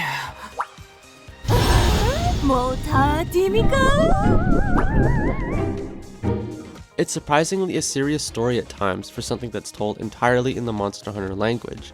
The performances are actually very engaging. I couldn't believe how much I fell in love with this game. I got it around the time Rise was on its way to releasing, to pass the time till it came out. Boy, did it love turning my cheap Android phone into a space heater. If you haven't played Stories 1 before, I say give it a shot. You may be pleasantly surprised by how much you enjoy it. Now, I'm briefly going to get into spoiler territory to talk about the anime a touch, so skip ahead to the time on screen if you prefer to be spoiler-free for both the anime and the game. So, the story of Stories is that the Black Blight is causing monsters to go haywire. The game starts by introducing you to your three main characters, including Cheval, your adoptive brother. Your parents died when you were very young, so you were raised alongside him by his mother. After doing some tutorial stuff for maybe 30 minutes, your village is attacked by a Nargacuga, and your adoptive mother, Cheval's mother, dies in the attack. Now, why do I need to bring this up to talk about the anime adaptation? Well, it's because the anime messes with you in an almost mean way. The first 10 or so episodes of Monster Hunter Stories are a slice of life. I'm serious, there's not even a hint of a plot. It's just fun-time adventures with Cheval and Lilia and Naviru. His name is funnier in Japan, where felines are called Airu, as we talked about earlier. So, after you've stewed with these characters in this village and Cheval's mother for around 3 hours, Then the Black Blight plot starts to rear its head. When I was watching this show with my friends, I was genuinely confused about what we were watching and then promptly shook when the plot actually started to show up. So more than 10 episodes into this incredibly cute slice of life, the tone suddenly changes for the darker, and then the Nargacuga attack happens. This was genuinely devastating. You got to see how much Cheval and the main character loved their mother. Her cooking, her sweet as sugar personality. She was a sun in their lives and she got snuffed out like nothing. How Cheval takes this compared to how the main character takes this is what divides them and sets them down their paths. I honestly get kinda emotional just thinking about it. It's a story about how trauma can affect you. And in the end, Cheval isn't wrong for how he acted. That was just his way of grieving after going through something no child should. And as his sibling, it's up to you to try and save his soul. Just wow. I honestly wish the start of the game was longer so you had a chance to feel for these characters as much as the anime let you. Well, that segment is over for now. I'll talk more about the sequel later, don't you worry. Since we're sticking to the 4th generation for now, we can talk about Monster Hunter Generations and Generations Ultimate, otherwise known as Monster Hunter Cross and Monster Hunter Double Cross in Japan. Generations was a 3DS exclusive and is regarded as a spin-off game made to celebrate Monster Hunter. Its status as a spin-off title is due to its style system and hunter art system, and also because it's the only Monster Hunter with multiple flagship monsters. Hunter arts are special moves on a meter-based cooldown. When the meter reaches max, you can use said hunter art to unleash cool and devastating supers, or maybe an emergency retreat, depending on what you choose to equip. The styles work as follow. Guild style gives you 2 hunter arts and full access to your movesets. Striker style lets you equip more hunter arts and helps the meter build up faster while you attack. Aerial style is as it sounds, giving you boost jumps to do more aerial attacks and therefore a higher chance of mounting the monster. Adept style gives you a perfect dodge. You can follow up any perfect dodges with a special attack. If you've played Monster Hunter now, you may have actually seen this as there's a similar system in place. Now for the 2 styles added in Double Cross. The Valor style, one of the most stylish in my opinion, you can hold down the sheath button to enter a special animation which will make you automatically dodge attacks. Not only that, but being engaged in the Valor stance will give you access to new moves, raising your combat capabilities further. There's even a Valor meter you can build up to give you access to further moves and improve your dodge. Alchemy style is the last and most peculiar of the bunch, giving you access to the Alchemy Barrel. Build up your meter and use it to shake the barrel and produce useful items for the hunt, like buff items or curatives. This is a good support style if you like playing Monster Hunter like that. Like I said earlier, another reason Generations is seen as a spin-off title is that it's the only Monster Hunter game to have multiple flagship monsters, i.e. the Fated 4. These are Mizitsune, the bubbly water fox, Astalos, an electric bug-like wyvern, Gammoth, who is just an actual mammoth but kinda huge, with a cyclops motif, and Glavenus, a T-Rex with a sword for a tail. I normally don't bother to mention the Japanese names, only doing it for Rathalos, but I want to tell you that Glavenus in the Japanese version is called Dinovaldo. It's kind of a cool name. Generations Ultimate to this day has the largest monster count of the entire series at 93. A lot of beloved monsters make their return, and some for the first time ever show up in the West. Generations marked the first time Westerners could fight Amatsuma Gatsuchi from Portable 3rd. Pretty cool. Generations also introduced Deviants, old monsters that have survived being hunted and have ascended, so to speak, becoming something stronger and unique. They deal greater damage and have unique new moves, as is the case for most subspecies, and rare species. Dread Queen Rathian, for example, would administer a poison that dealt way more damage over time, akin to Toxic. Deviants would come back as Apex monsters in Monster Hunter Rise, not to be confused with Apex monsters from 4 Ultimate, monsters that were infected with Frenzy and then overcame it. Originally, you had to fight them in rampages, but event quests later added made them available to hunt in the regular hunting quests. Well, I suppose, keeping to the format, it's time for me to talk about something different before we get to the 5th generation. I have got just the thing. Monster Hunter Legends of the Guild, coming 2019. Oh, hold on, that doesn't sound right, does it? Yep, this certainly was a funny story in Monster Hunter's timeline. A 3D animated special was announced in the summer of 2018 by the Monster Hunter social media team. In those same announcements was a broad release date of 2019. The irony being if they were to be as broad as to say coming this decade, they'd still be incorrect. Legends of the Guild would be quietly delayed and consequently ignored by Capcom, receiving no acknowledgement until suddenly, in 2021, they announced it was almost ready and coming out on Netflix. I have opinions on this movie, opinions that vary from positive to negative, but we won't be getting into that right now. That'll be a video for a later date. Legends of the Guild was produced by Pure Imagination Studios. At the time, the only other thing of note they had made, and this is during the production of Legends of the Guild, judging by the timeline, was a LEGO Batman COVID PSA. And before you ask, no, they don't list the LEGO movie in their feed, so I don't think they did any work on that at all. Also, they animated a Chris Stapleton LEGO music video with a cameo from Chris Pratt. Who is this? Oh, I see. The writer for the Legends of the Guild is listed as one Joshua Fine, who is credited for writing Wolverine and the X-Men. You still sold out your kind for a little cash. Absolument no. I sold out my kind for a large amount of cash. There is a difference. Now, as I said, I won't be getting into my actual thoughts on this film for today, but I will say that the common consensus is that it's not a very good movie, but if you're a Monster Hunter fan, you ought to get plenty of enjoyment out of it one way or another. Now, what's the plot actually about?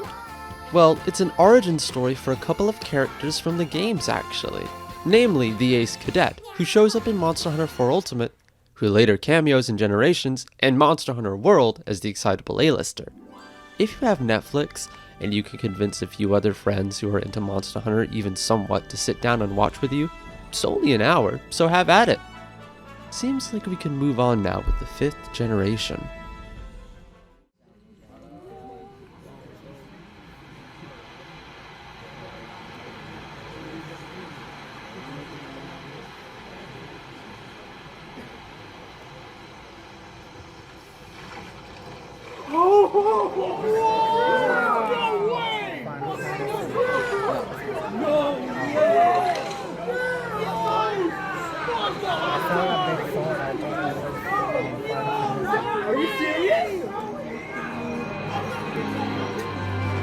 Summer 2017, the Sony conference at E3.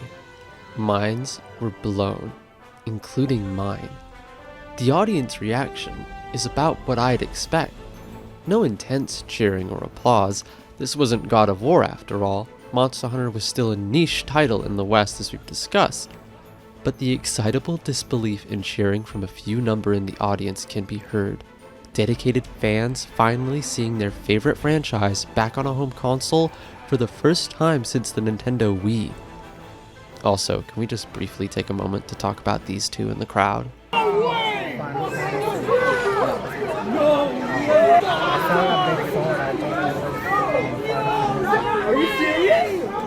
Monster Hunter World had it all now.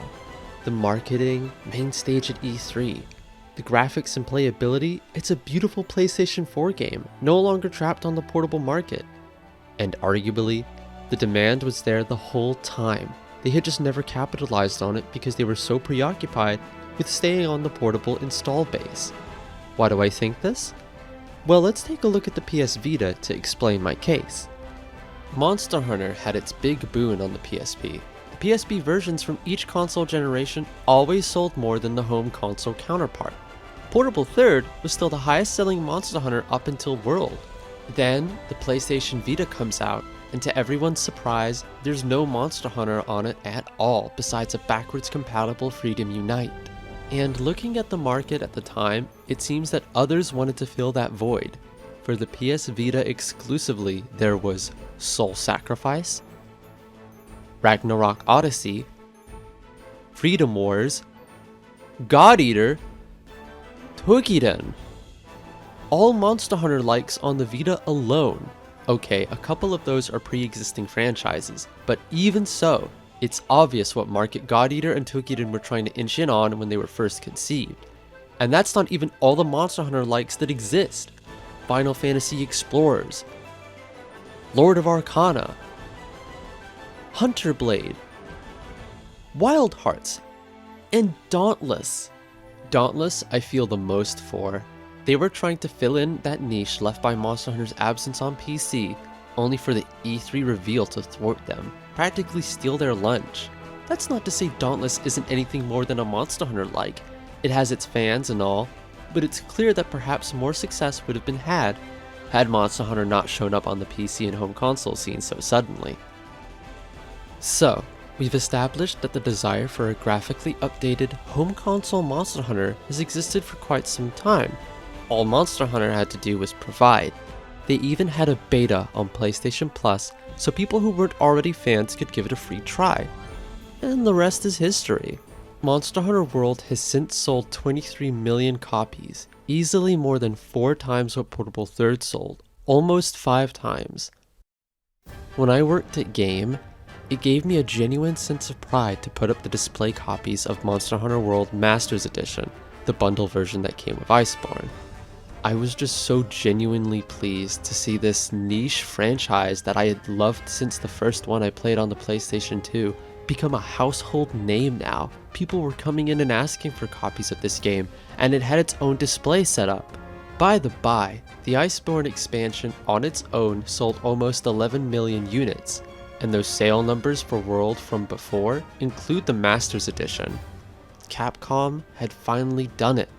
Monster Hunter was now a popular household name. In fact, Monster Hunter World is Capcom's best-selling game ever. It wasn't some unknown niche thing anymore. People knew. YouTubers suddenly started making a lot more videos about Monster Hunter. Pookie guides, the best way to grind for Zenny, decoration farming guides, speedrun hunts, challenge runs, multiplayer shenanigans. Ain't it beautiful? Even Jacksepticeye played it.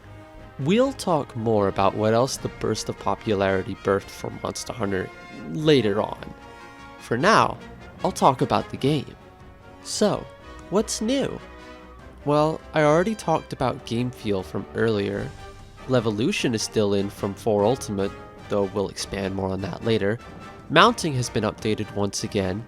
New and improved aspects of almost every single weapon with updated movesets, such as the Greatsword Shoulder Charge. Bigger stuff though. No more loading screens during a hunt. The entire zone is one big area, a very impressive addition. The ancient forest is practically ginormous. If you actually laid flat each playable layer of the ancient forest, it'd be comically large. Actually, remember earlier when I was talking about game feel and how you can now drink potions while running?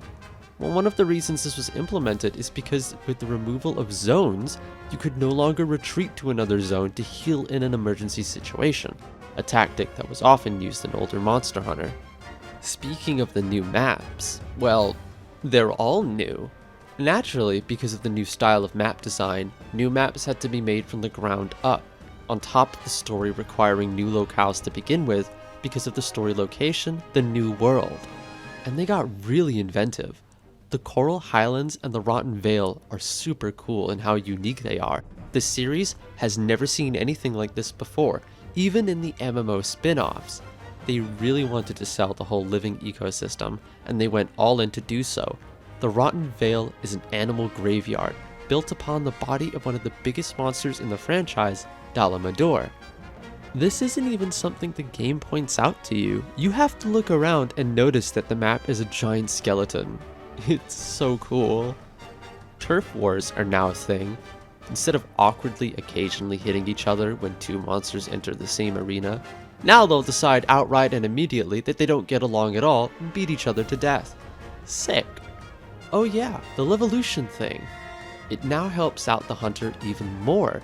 Well, it didn't help you out to begin with much.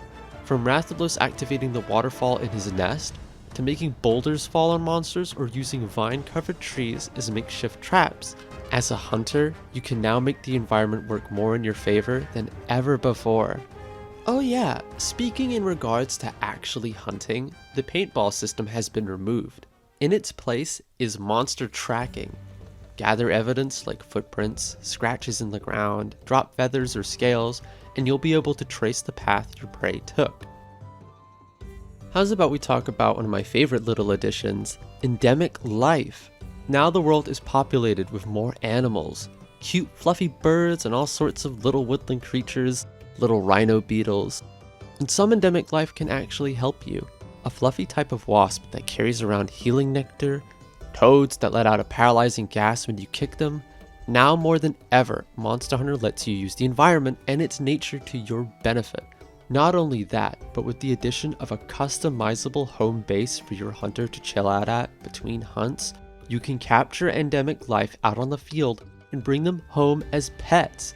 You can have them hang around and you can throw seed at them and have them eat. It's great fun. There's also sliding and sliding attacks now, improving on the verticality update that Monster Hunter 4 Ultimate brought about, making combat feel even more free-flowing. The sling was also added, a forearm mounted launcher that let you shoot plant matter, rocks, or monster parts from it. As mentioned earlier, these could be used to knock down boulders or large crystals to land them on monsters for extra damage. On top of that, you could also use them to plant light sources on the walls, shoot monsters with elemental weaknesses, like using that mud stuff or whatever it was, and even displace toxic gas with the use of fire. There's some more minor gameplay changes that I won't get into right now. Onto other factors. Armor skills have been changed substantially. No longer are your skills determined by reaching a certain score with skill points, but instead an armor piece will now give you a level or more in a single skill automatically.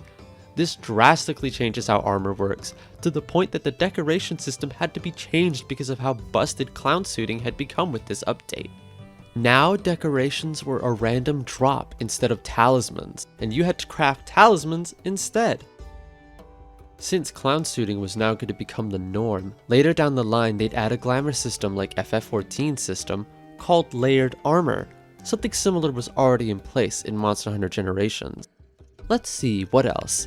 Weapons could now be downgraded. If you decided you wanted to try a different upgrade path, you now no longer needed to make the same base weapon again, you could just now revert that weapon to an earlier stage in its development. Palico gadget systems are more in depth now, as I discussed during the Palico segment of this video quite some time ago. And speaking of gadgets, your hunter also has access to a select list of tools that they can use on the hunt. From placing down a healing mist to the mantle system, cloaks you can put on to give you varying effects, like the ability to hide in plain sight with the ghillie mantle, and the ability to tank a certain amount of hits without taking damage with the health mantle. Quite a sight. Just wait till we're finished. Soon, I hope. The second fleet always delivers. Oh yeah, voice acting. World is the first mainline Monster Hunter game to feature full voice acting. It even has Monster Hunter language as an option to select. Like with Monster Hunter 4, there's a story at play here. You know, with characters and all that good stuff. Chasing the mystery of Zora Magdaros and the new flagship monster, Nergigante, all across the new world will have you occupied for the duration of world, while Iceborne would have a separate story at play when the expedition moves further up north, chasing a new mystery that begins with a mass migration. The single player campaign has lots of cutscenes. You can actually play the single player with your friends. Kinda. There's a peculiar issue where you can't actually do a new quest with anyone immediately. You have to watch the cutscene and then people can join your hunt. So in order to actually play together with a friend, you'd have to both go into the quest separately, then one of you would have to leave and join the other person's quest. Also, the new hub system was somewhat redundant. Since you could join and accept quests from the handler, and the game is always online and has you in a multiplayer session constantly, there was no actual reason to visit the hub since you couldn't check new armor and weapons from there. Another issue was Astera. It was too big. While it was very impressive and looked great, getting around was a hassle. Once the honeymoon period of exploring it was over, it was just annoying. Thankfully, the team genuinely learned a lesson from all this, because in Iceborne, the hub area has an armor smith, and Selenia is more compact while still being a beautiful and interesting little area to explore. In conclusion, even if some people don't like the gameplay changes and system updates, Monster Hunter World and Iceborne show that the creative team are always looking to innovate and improve on the formula that they have. In fact, the cutscene issue I mentioned a bit ago is non-existent in Monster Hunter Rise. Monster Hunter World would also take the series in a new direction, for better or worse, with its title update system. Much like an MMO between expansions, Monster Hunter World would receive a free patch content update for players to tackle. And similarly, some of this content would follow an MMO formula in gameplay too. For example, the Kolvitareth hunt wasn't a straight up hunt, and involved several stages that'd take up multiple missions to complete. I personally dislike this, but it's not like historically Monster Hunter hasn't experimented with this type of mission structure before. There have been quite a few times where you have to hunt a monster twice, once to repel it, and once more to actually hunt it. In fact, that's the case for the final mission of Monster Hunter Tri. But suffice to say, I don't like how Safi Jiva and Kolvitareth work. Back to talking about title updates, however. New monsters would be added along with new event quests on occasion, and seasonal events would occur during certain times of the year. For example, during the spring, the hub would be done up with flower arrangements, and the felines would be dressed all funny. And during the fall, your meal would be spooky, and the entire hub Halloween themed. About these new event quests, on occasion, they'd have crossovers with other franchises, like the FF14 one I mentioned before, but quite a few under the Capcom banner, like the Devil May Cry event or the Resident Evil event. Monster Hunter World would continue to receive updates, even after it was supposedly sunsetted, adding a quest to tie in with the live-action movie. Monster Hunter World would go on to be nominated as Game of the Year for 2018, and would take away the winner as Best Role-Playing Game of 2018. And with its success and now greater popularity, the possibilities for the Monster Hunter series moving forward are endless. I've already talked a little bit about Monster Hunter figures and plushies, but there's a myriad more types of merchandise out there in the world.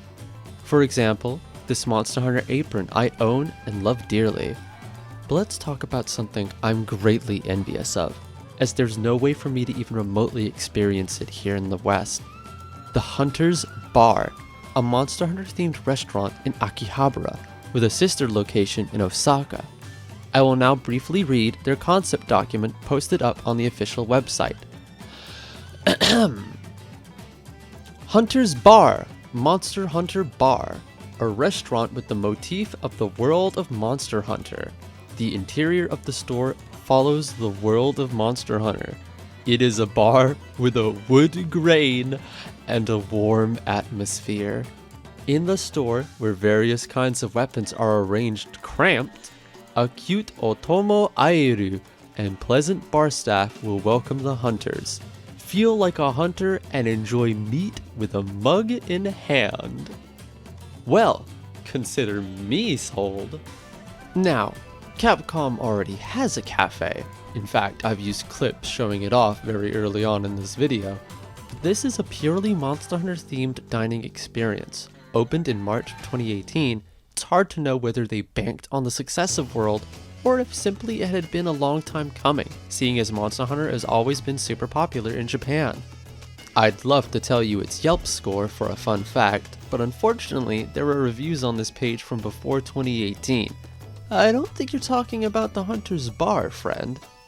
Or so I thought. As it turns out, the Hunter's Bar used to be the Capcom Cafe, until they rethemed it to be Monster Hunter entirely. The Capcom Cafe has since changed locations. But enough about all this nonsense. You want to see the menu, don't you? Well, how about we take a look at the limited time menu for now, since it's actually changed since the last time I looked at it. Currently, there's an event for Monster Hunter now, so you can have some Diablo's garlic curry. Or how about a more themed item, this Palumu cake? The resemblance is frankly uncanny. And why don't you wash it all down with a Puke Puke matcha custard drink?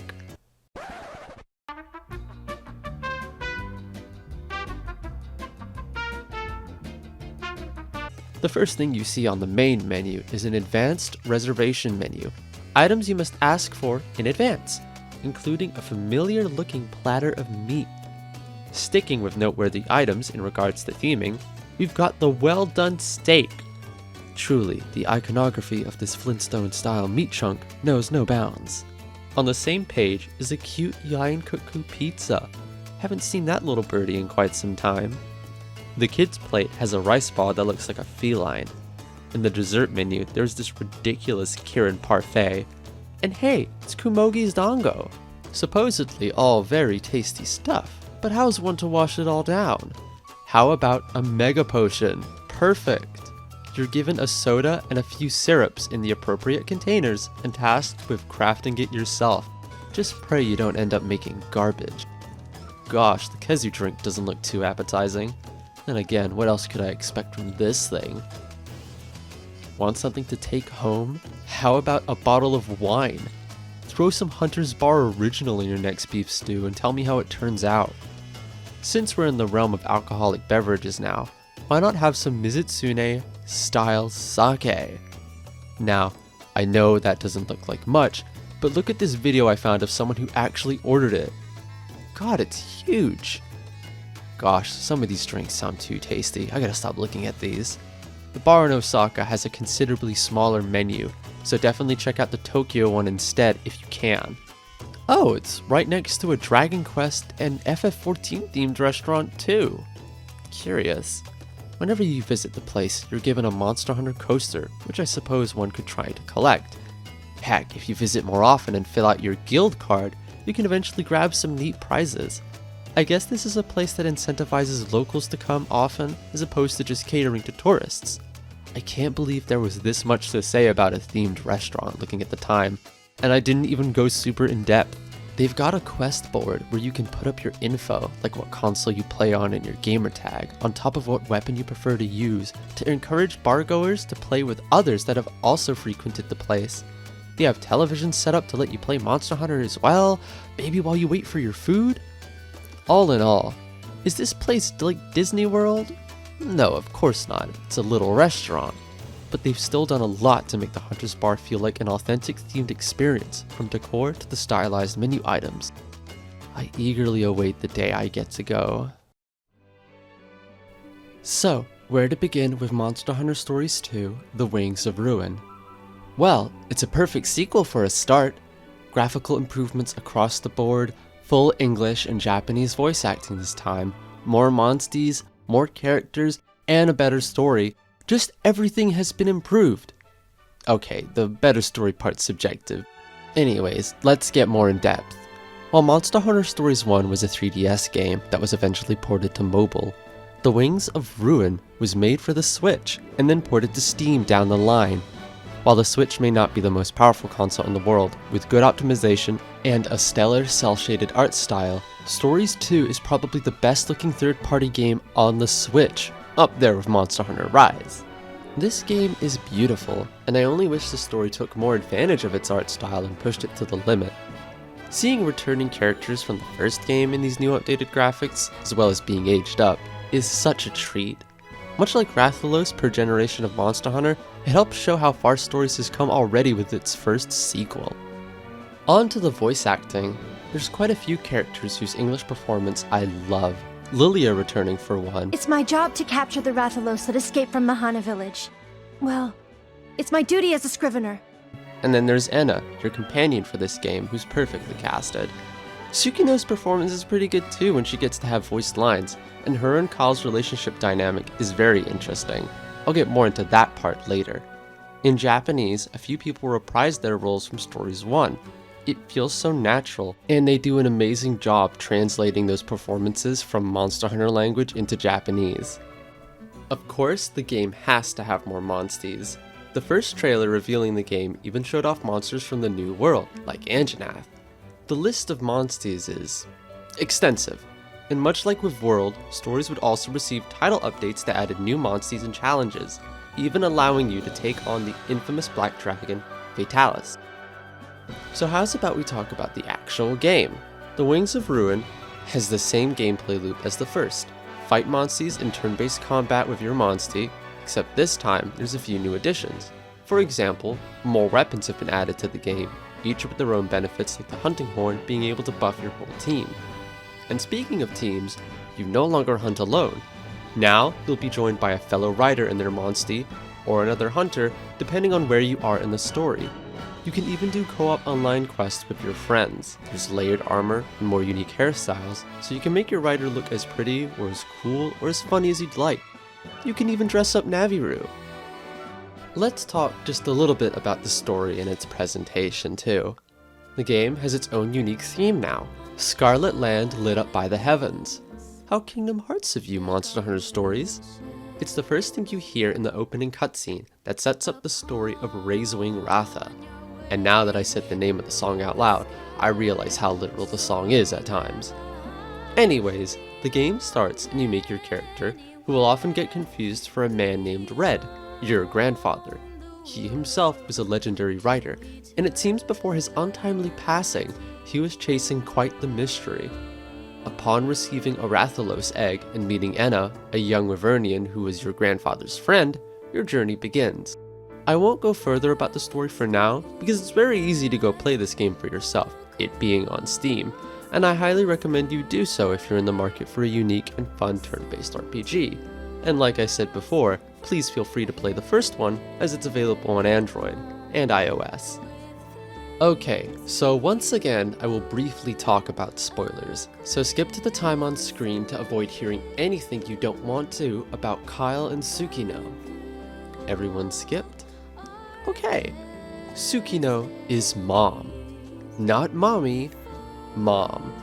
People often misconstrue Palico to mean pet, but felines are as intelligent as people, and Palico is a job title.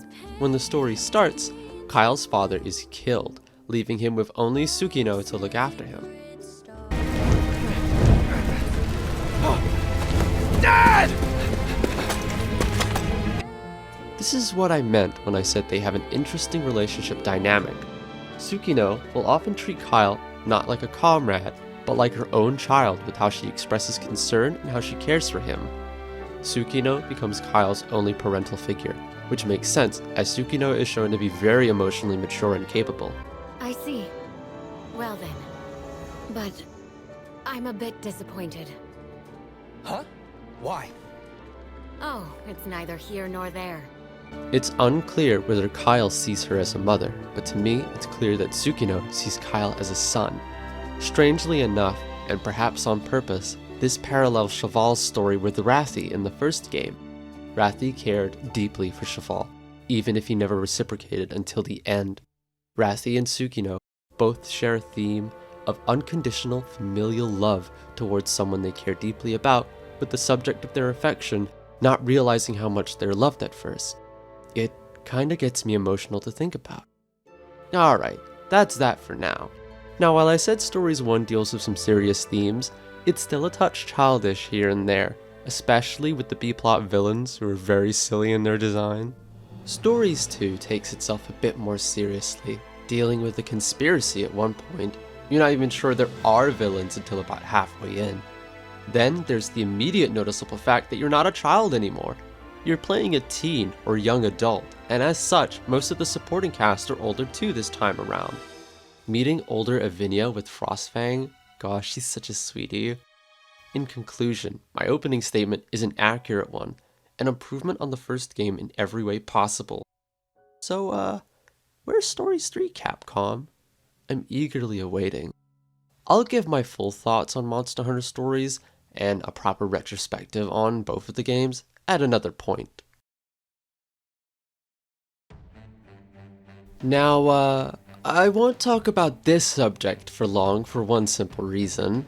I have no experience in this subject at all. While everything else I've talked about game-wise, I've interacted with somewhat. The MMOs are so out of my reach, and also both currently defunct, so...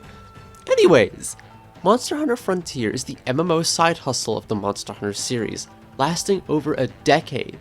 Impressive. It all started with the Japan release of June 21st, 2007 on PC, and a few days later, it'd be released on the Xbox 360 of all things.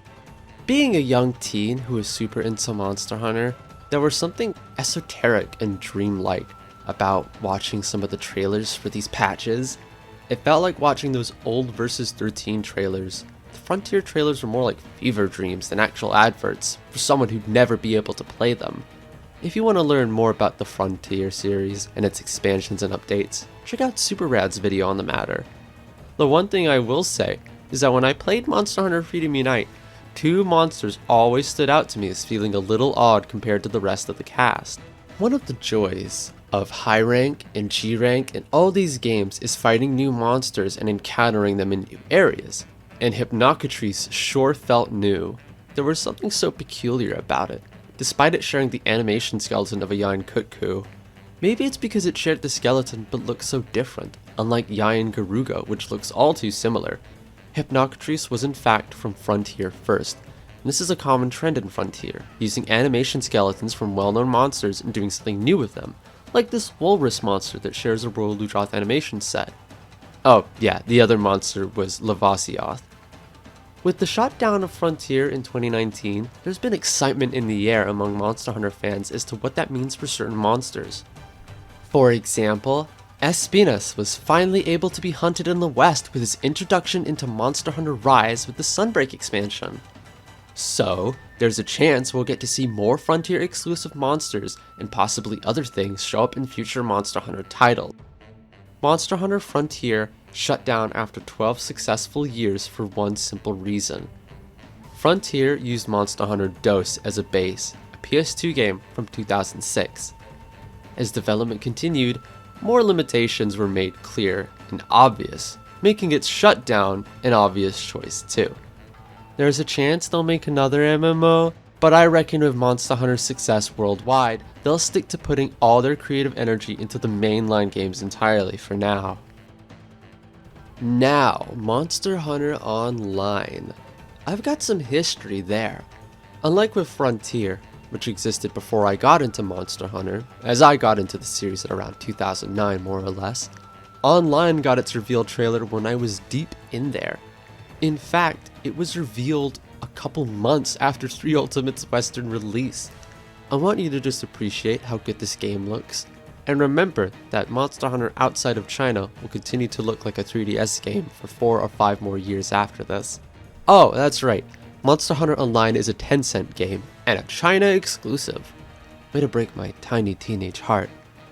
I know nothing about this game, except that it also shut down in 2019.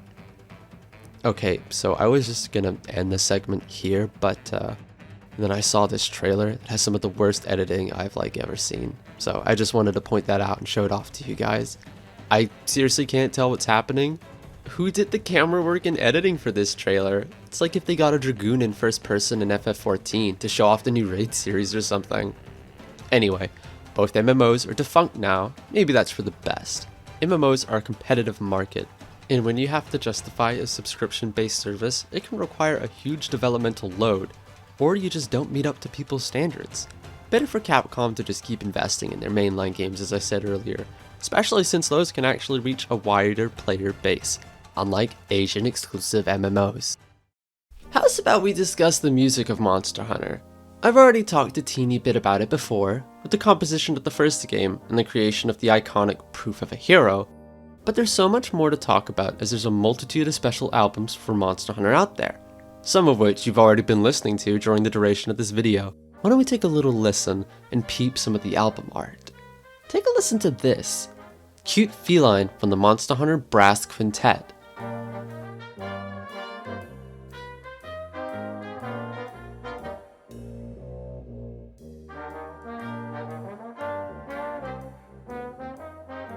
Or how about The Roaring Wyvern Bares Its Fangs, Car Painter Bassline Hunting Remix from the Monster Hunter compilation Remix Chiptune album.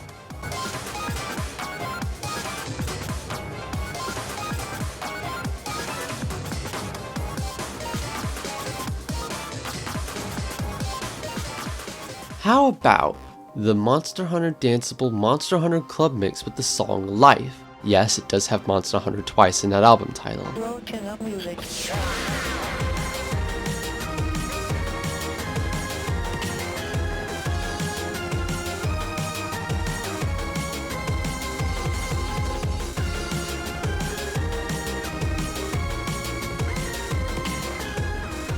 Now more easy listening, with Cute Feline again, but this time from the Monster Hunter Disco remix album.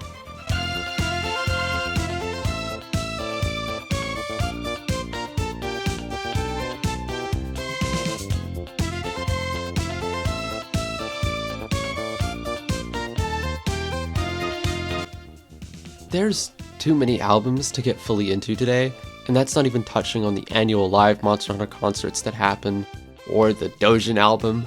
It's a little strange when I think about it, how popular the music is even to listen to live. It's not like Final Fantasy, where most of its impactful themes are tied to important story moments.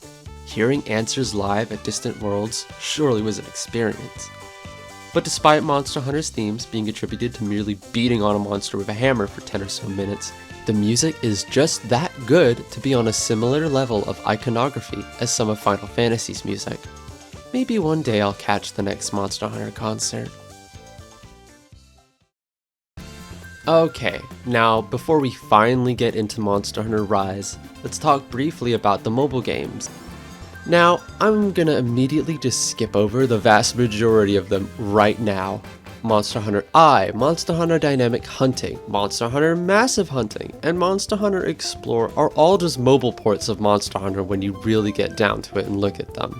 So let's just ignore those for now. Speaking of now, get it? Monster Hunter Now was announced in April of 2023, a GPS tracking mobile game like Pokemon Go. In fact, it too is developed by Niantic. The premise is incredibly simple. Walk around and gather items and hunt monsters. You can't get any more basic. I'd show you some of my own gameplay, but then I'd just be doxing myself. It released in September of the same year, and currently sits at a respectable 4.8 on the Apple App Store, and a 3.9 on the Android Google Play Store. How would I rate it? Honestly, since I no longer live in London, England, not great. I'm afraid these games just aren't very fun when you live in an American suburb, the only place I can walk to being a CVS realistically. The game itself plays fine for a mobile game, but I'm not a fan of how grindy it is. Upgrading armor and parts requires getting certain materials, and it's quite difficult to find some of them for reasons I just stated. That being said, if you live in a walkable city, this game is pretty fun to pass the time with as you walk around. Maybe I'll like it more when I move. And then there's finally Monster Hunter Riders. It's no secret that Monster Hunter as a series loves to reuse assets whenever possible, hence most games having as many old monsters as they can on top of new ones. It's why Generations has such a high monster count. And with the advent of Monster Hunter stories, there are new anime-style monster assets just hanging around waiting to be used in other projects. And thus, Monster Hunter Riders was born, a Japanese-exclusive gacha mobile game. Gaijin Hunter actually did a short review of this game, and he was not pleased with it. Gameplay aside, the character designs are amazing. There's so much personality in them, and it makes me wish some of these characters showed up in stories too. Someone actually ported the models into VR chat as well, if you ever want to check that out. Okay, I know I said we were finally going to talk about Monster Hunter Rise, but it doesn't feel right. I feel like we need to have a section of honorable mentions first, subjects that aren't big enough to have their own segment. And on top of that, I may get to talk about Monster Hunter 6, as the Game Awards are right around the corner at the time of recording. And with that, let's begin, starting with a conversation about art books. The Monster Hunter illustration series has been invaluable to me during the making of this video, providing me with behind-the-scenes interviews and looks into the development process. There are 3 illustration books as of the moment, covering generations 1 through 4. The insight is invaluable. For example, did you know that Valhazak existed as a concept as far back as during the development of the original PS2 title? He was originally called the Jaw Wyvern, and you can clearly see the resemblance in this concept art. It's insane to think about a scrapped idea from Monster Hunter 1 eventually made its way into Monster Hunter World 5 generations later. The Monster Hunter Illustrations collection are all behind the scenes looks at the Monster Hunter franchise up until that point. But Monster Hunter World, the official complete works, is a hybrid of sorts, both giving a behind the scenes look at the 5th generation, while also being written in character to impart lore to the reader in an immersive way. It's essentially written from the perspective of someone working on the 5th Fleet expedition. There's a few other books out there, including a behind-the-scenes look at the art for Monster Hunter Stories 2, and a follow-up for Monster Hunter World, The Complete Works, that focuses on the Iceborne expansion. Hey, since we're on the topic of multimedia, Monster Hunter has 2 spin-off manga series, Monster Hunter Flash Hunter and the more well-known Monster Hunter Orage. Reading Orage feels like reading someone's Monster Hunter fanfiction or D&D campaign. For example, the main character uses a wind element weapon, and despite monsters like Kashala Diora and Shada Ishvalda being around a decent bit now, no such element yet exists. There's also original monsters for this manga, like Mio Garuna. Honestly surprised that the writer didn't make his own weapon type too while he was at it. Hey, how's this for an outdated panel? Monster Hunter Flash Hunter focuses more on the actual hunting part of Monster Hunter, teamwork aspect included. The vibe it's going for reminds me of the opening of Monster Hunter 1, where the group of hunters is trying to bait the Rathalos into a trap. Super Rad also has a video on Flash Hunter if you want a more in-depth look. The live-action Monster Hunter movie certainly exists. It's a thing that you can watch. Moving on, if you're genuinely upset that you can't play the Monster Hunter Japan exclusive gacha mobile game, worry not. The Monster Hunter Figures Builder Collection has you covered. Inside these little boxes are a multitude of possible monsters for you to put together and then display. Each volume contains a set of monsters, typically around 6, so you can buy boxes from a specific volume if you're after a certain monster. Oh, look at that. I got Zinogre.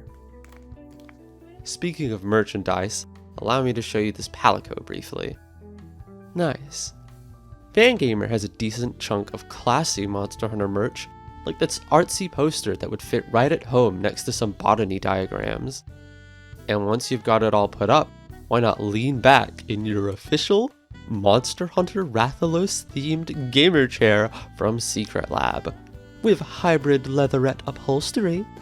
And now for something completely different, check out this well-done steak handbag, a nerdy new way to sneak candy into the movie theater. And after a nice night at the movies, come home and lay your head down on your well-done steak pillow. Okay, I hear ya. You're a little tired of licensing deals and want to support some indie creators instead. Etsy has you covered. Take a look at this Legiacris skull. Perfect little conversation piece for your workspace or desk. It's so detailed and realistic. I kinda want one for myself if I had the space. Well, what if you want something practical? This chopping board would be the perfect gift for a savvy chef. Sensible and cute. Gosh, there's so much stuff. Art books, to manga, to movies, to gaming chairs, and handbags. I wonder what the future holds. Maybe Monster Hunter frozen dinners? If Sonic can get some blue curry, then we gotta be able to get the Grammy Aster line of dishes in the frozen food aisle. Alright, where to start with Monster Hunter Rise? First of all, it was revealed in 2020 alongside Monster Hunter Stories 2, both shown off to be Switch exclusives, at least a timed exclusive for Rise, and Stories ending up being a console exclusive with an eventual Steam release. At the time, I didn't own a Switch, but much like with 3 Ultimate, I was goaded into purchasing one, and during a time where the Switch was being scalped and was hard to get for its recommended retail price. Alas, my experience in Monster Hunter fandom told me that new Switches would be bundled with Rise, and lo and behold, a special edition Switch was revealed. This would mark the second time in my life that I bought a console exclusively for Monster Hunter. And then later down the line, I double dipped and got it again on PC, and was forced to beat the game all over again to get to Sunbreak. What joy. But enough about that, let's talk about the actual game. Monster Hunter Rise is talked about most often as a spin-off, not a sequel to World in any regards, akin to Monster Hunter Generations. This can be attributed to a few things that most likely won't be returning in the next mainline game.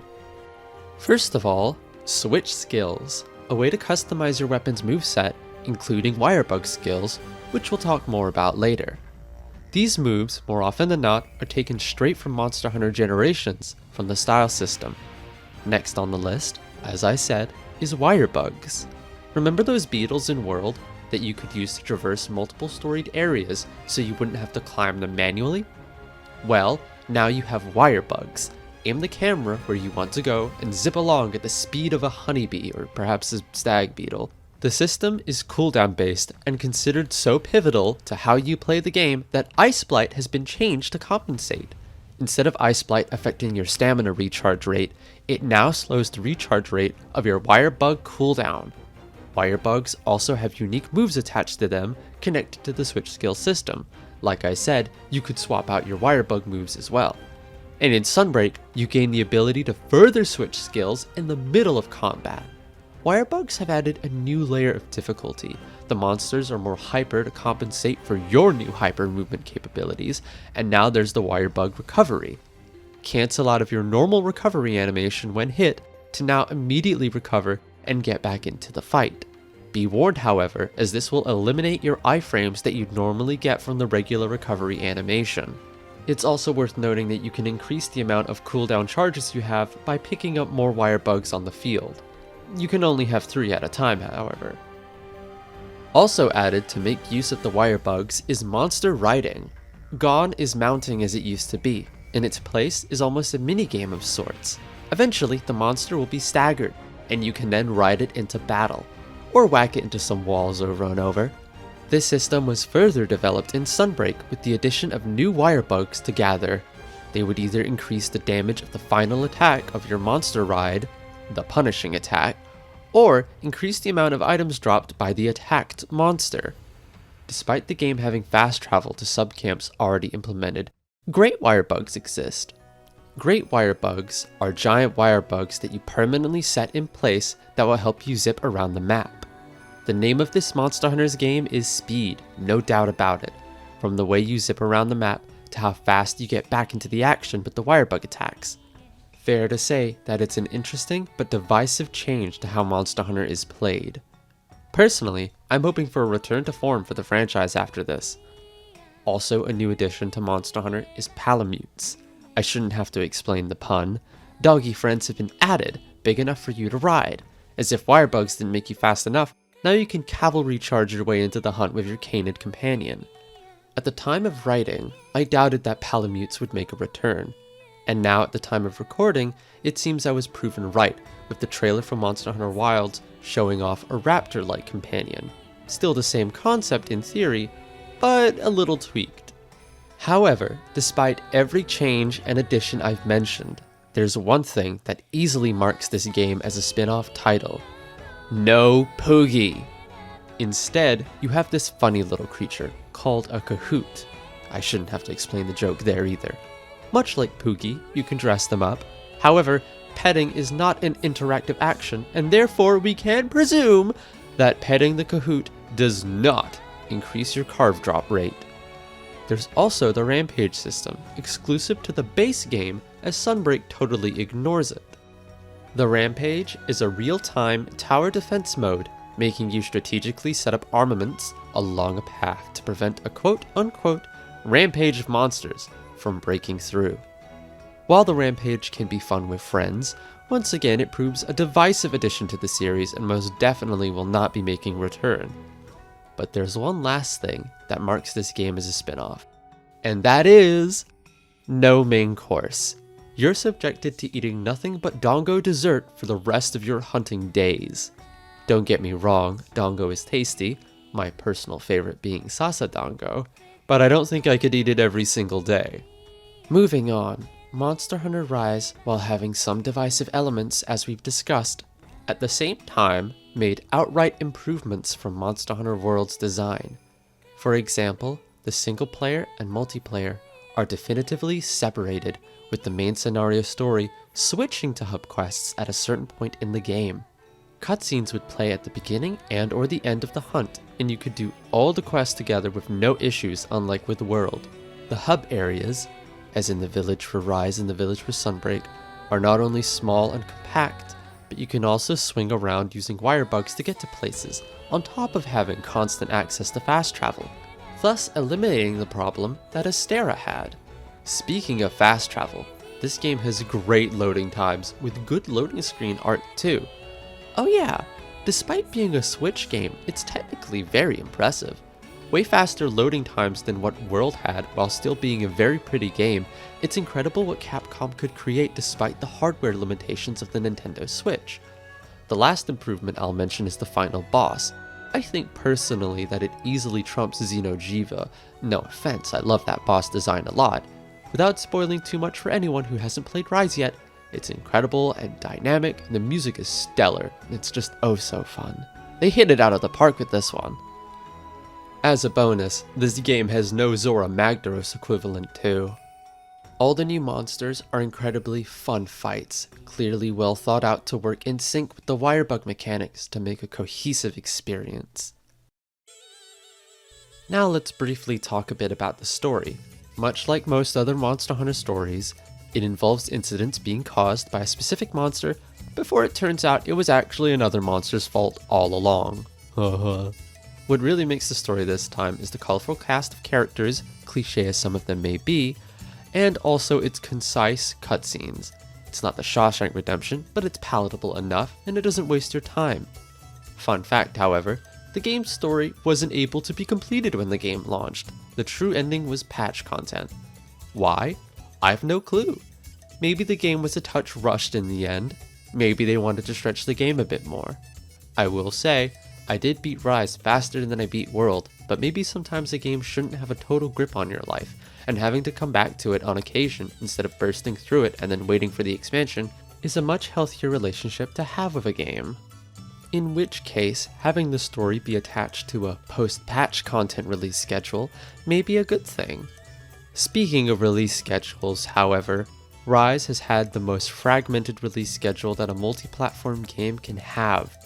Rise released in March of 2021 for the Switch, as mentioned earlier, but would later release on PC in January of 2022. And then it wouldn't come out on Xbox and PlayStation till the end of April 2023. This staggering is frustrating, made all the more annoying by the lack of a Capcom ID implementation, so no crossplay and no cross-save. Sunbreak would come out a year and 3 months later from Rise's initial Switch release date, taking you away from your Japanese-inspired hunting village to the battlements of El Gato, a more European and medieval-inspired castle area. However, they still only let you eat dango here. Now onto a few more negatives of the game. This is certainly not a hunting experience so much as it is a beatdown experience. Never mind that, as I mentioned much earlier in the video, that with a full lobby of hunters, the monster is getting beat down by 8 different entities as you're allowed to bring a Palico or Palamute with you in a full lobby. But some aspects of the hunt are gone entirely. World removed paintballs in favor of the tracking system, but now you don't even track the monsters. The game is so hyper that it outright tells you on the map, here's the thing, go beat it up right now! It certainly doesn't beat around the bush. In fact, with hunting helpers there may be too many ways to harm the monster at any given time. With the removal of environmental help, like dropping boulders, there's even less focus on positioning than ever before. Now you have the hunting helpers, little critters you can grab and use against a monster. Such as beetles that can apply blight to the monster, including Thunder Blight, allowing you to get a stun on a monster without even needing blunt weapons. It's kinda insane. There's trap bugs, which will force the monster to stagger, puppet spiders that force the monster into a rideable state, stink minks, which can let you bait a monster into fighting the target monster. Essentially, play your cards right, and some monsters don't even stand a chance to fight back. I said earlier that the game is somewhat balanced for wirebugs, but some monsters really can't handle it if you take every advantage you have and just clobber them. Essentially, Monster Hunter Rise borders on character action as opposed to just action, with how fast the pace of combat is. Sticking with the hyperspeed of Rise, another interesting change was made to the gathering system. Subtle but noticeable. In World you didn't need to bring gathering equipment, and instead you can mine materials at any time, typically around 3 times this spot. Now in Rise, you use the pickaxe once and immediately get everything that spot has, making the time you spend gathering even shorter than it was for Monster Hunter World. While this isn't necessarily a bad change at all, it points to the super speed pace that Rise wants you to take to play it. Another actual, annoying, detrimental issue that is not subjective is with the wall running. It's fun when you want to do it, but more often than not you'll end up accidentally running up a wall during a critical moment, where you'd rather be able to put your weapon away to heal, or you're being forced into an unfavorable position. Another problem is that some switch skills are too strong, and you'll end up using them non-stop, which can make combat feel monotonous, and not as fun as it could be. For example, the hammer has a switch move which replicates the sliding jumping attack from World.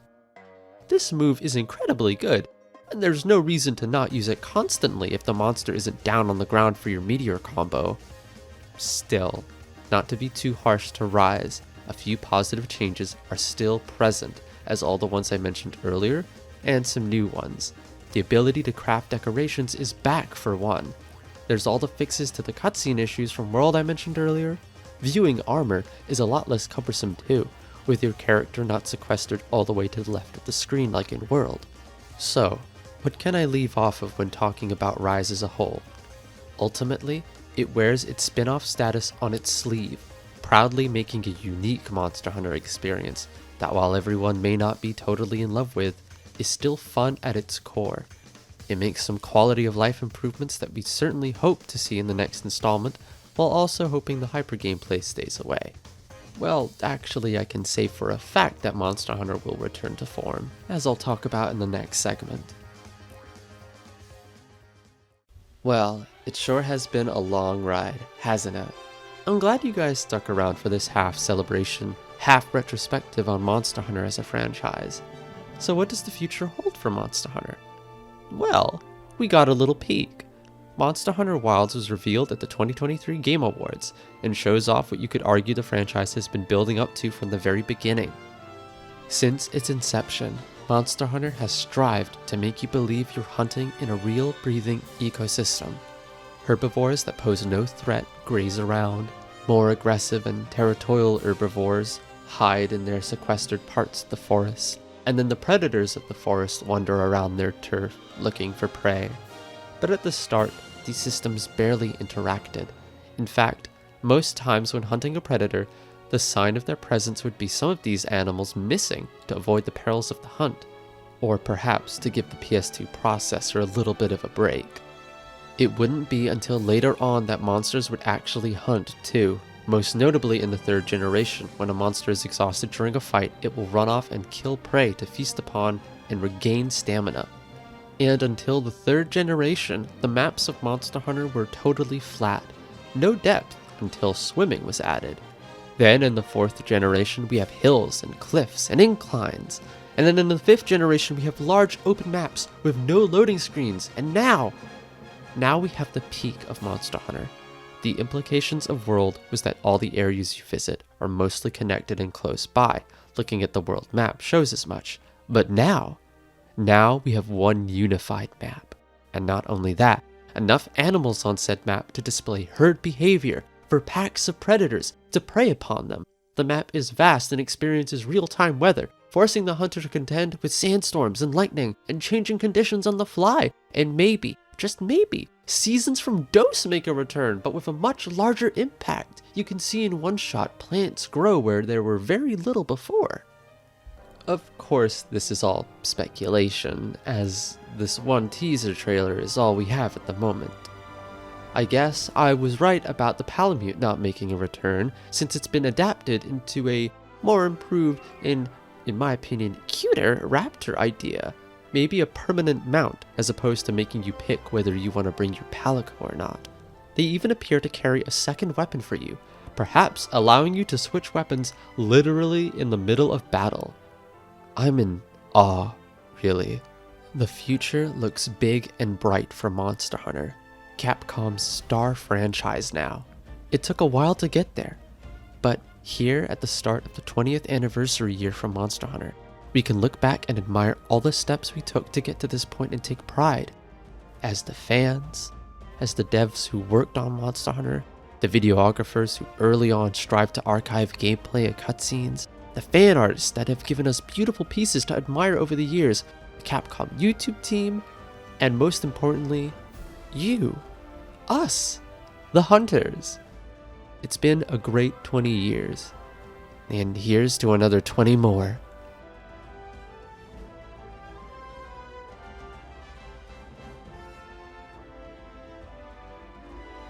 Wow, what a long video. And I didn't even get into nearly everything, like how Tsukino was a VTuber for a little bit, or how Styx the Badger tamed Ogoro Magala that one time, or how the Monster Hunter World monster designer writes toxic yaoi manga, which is very good, I might add.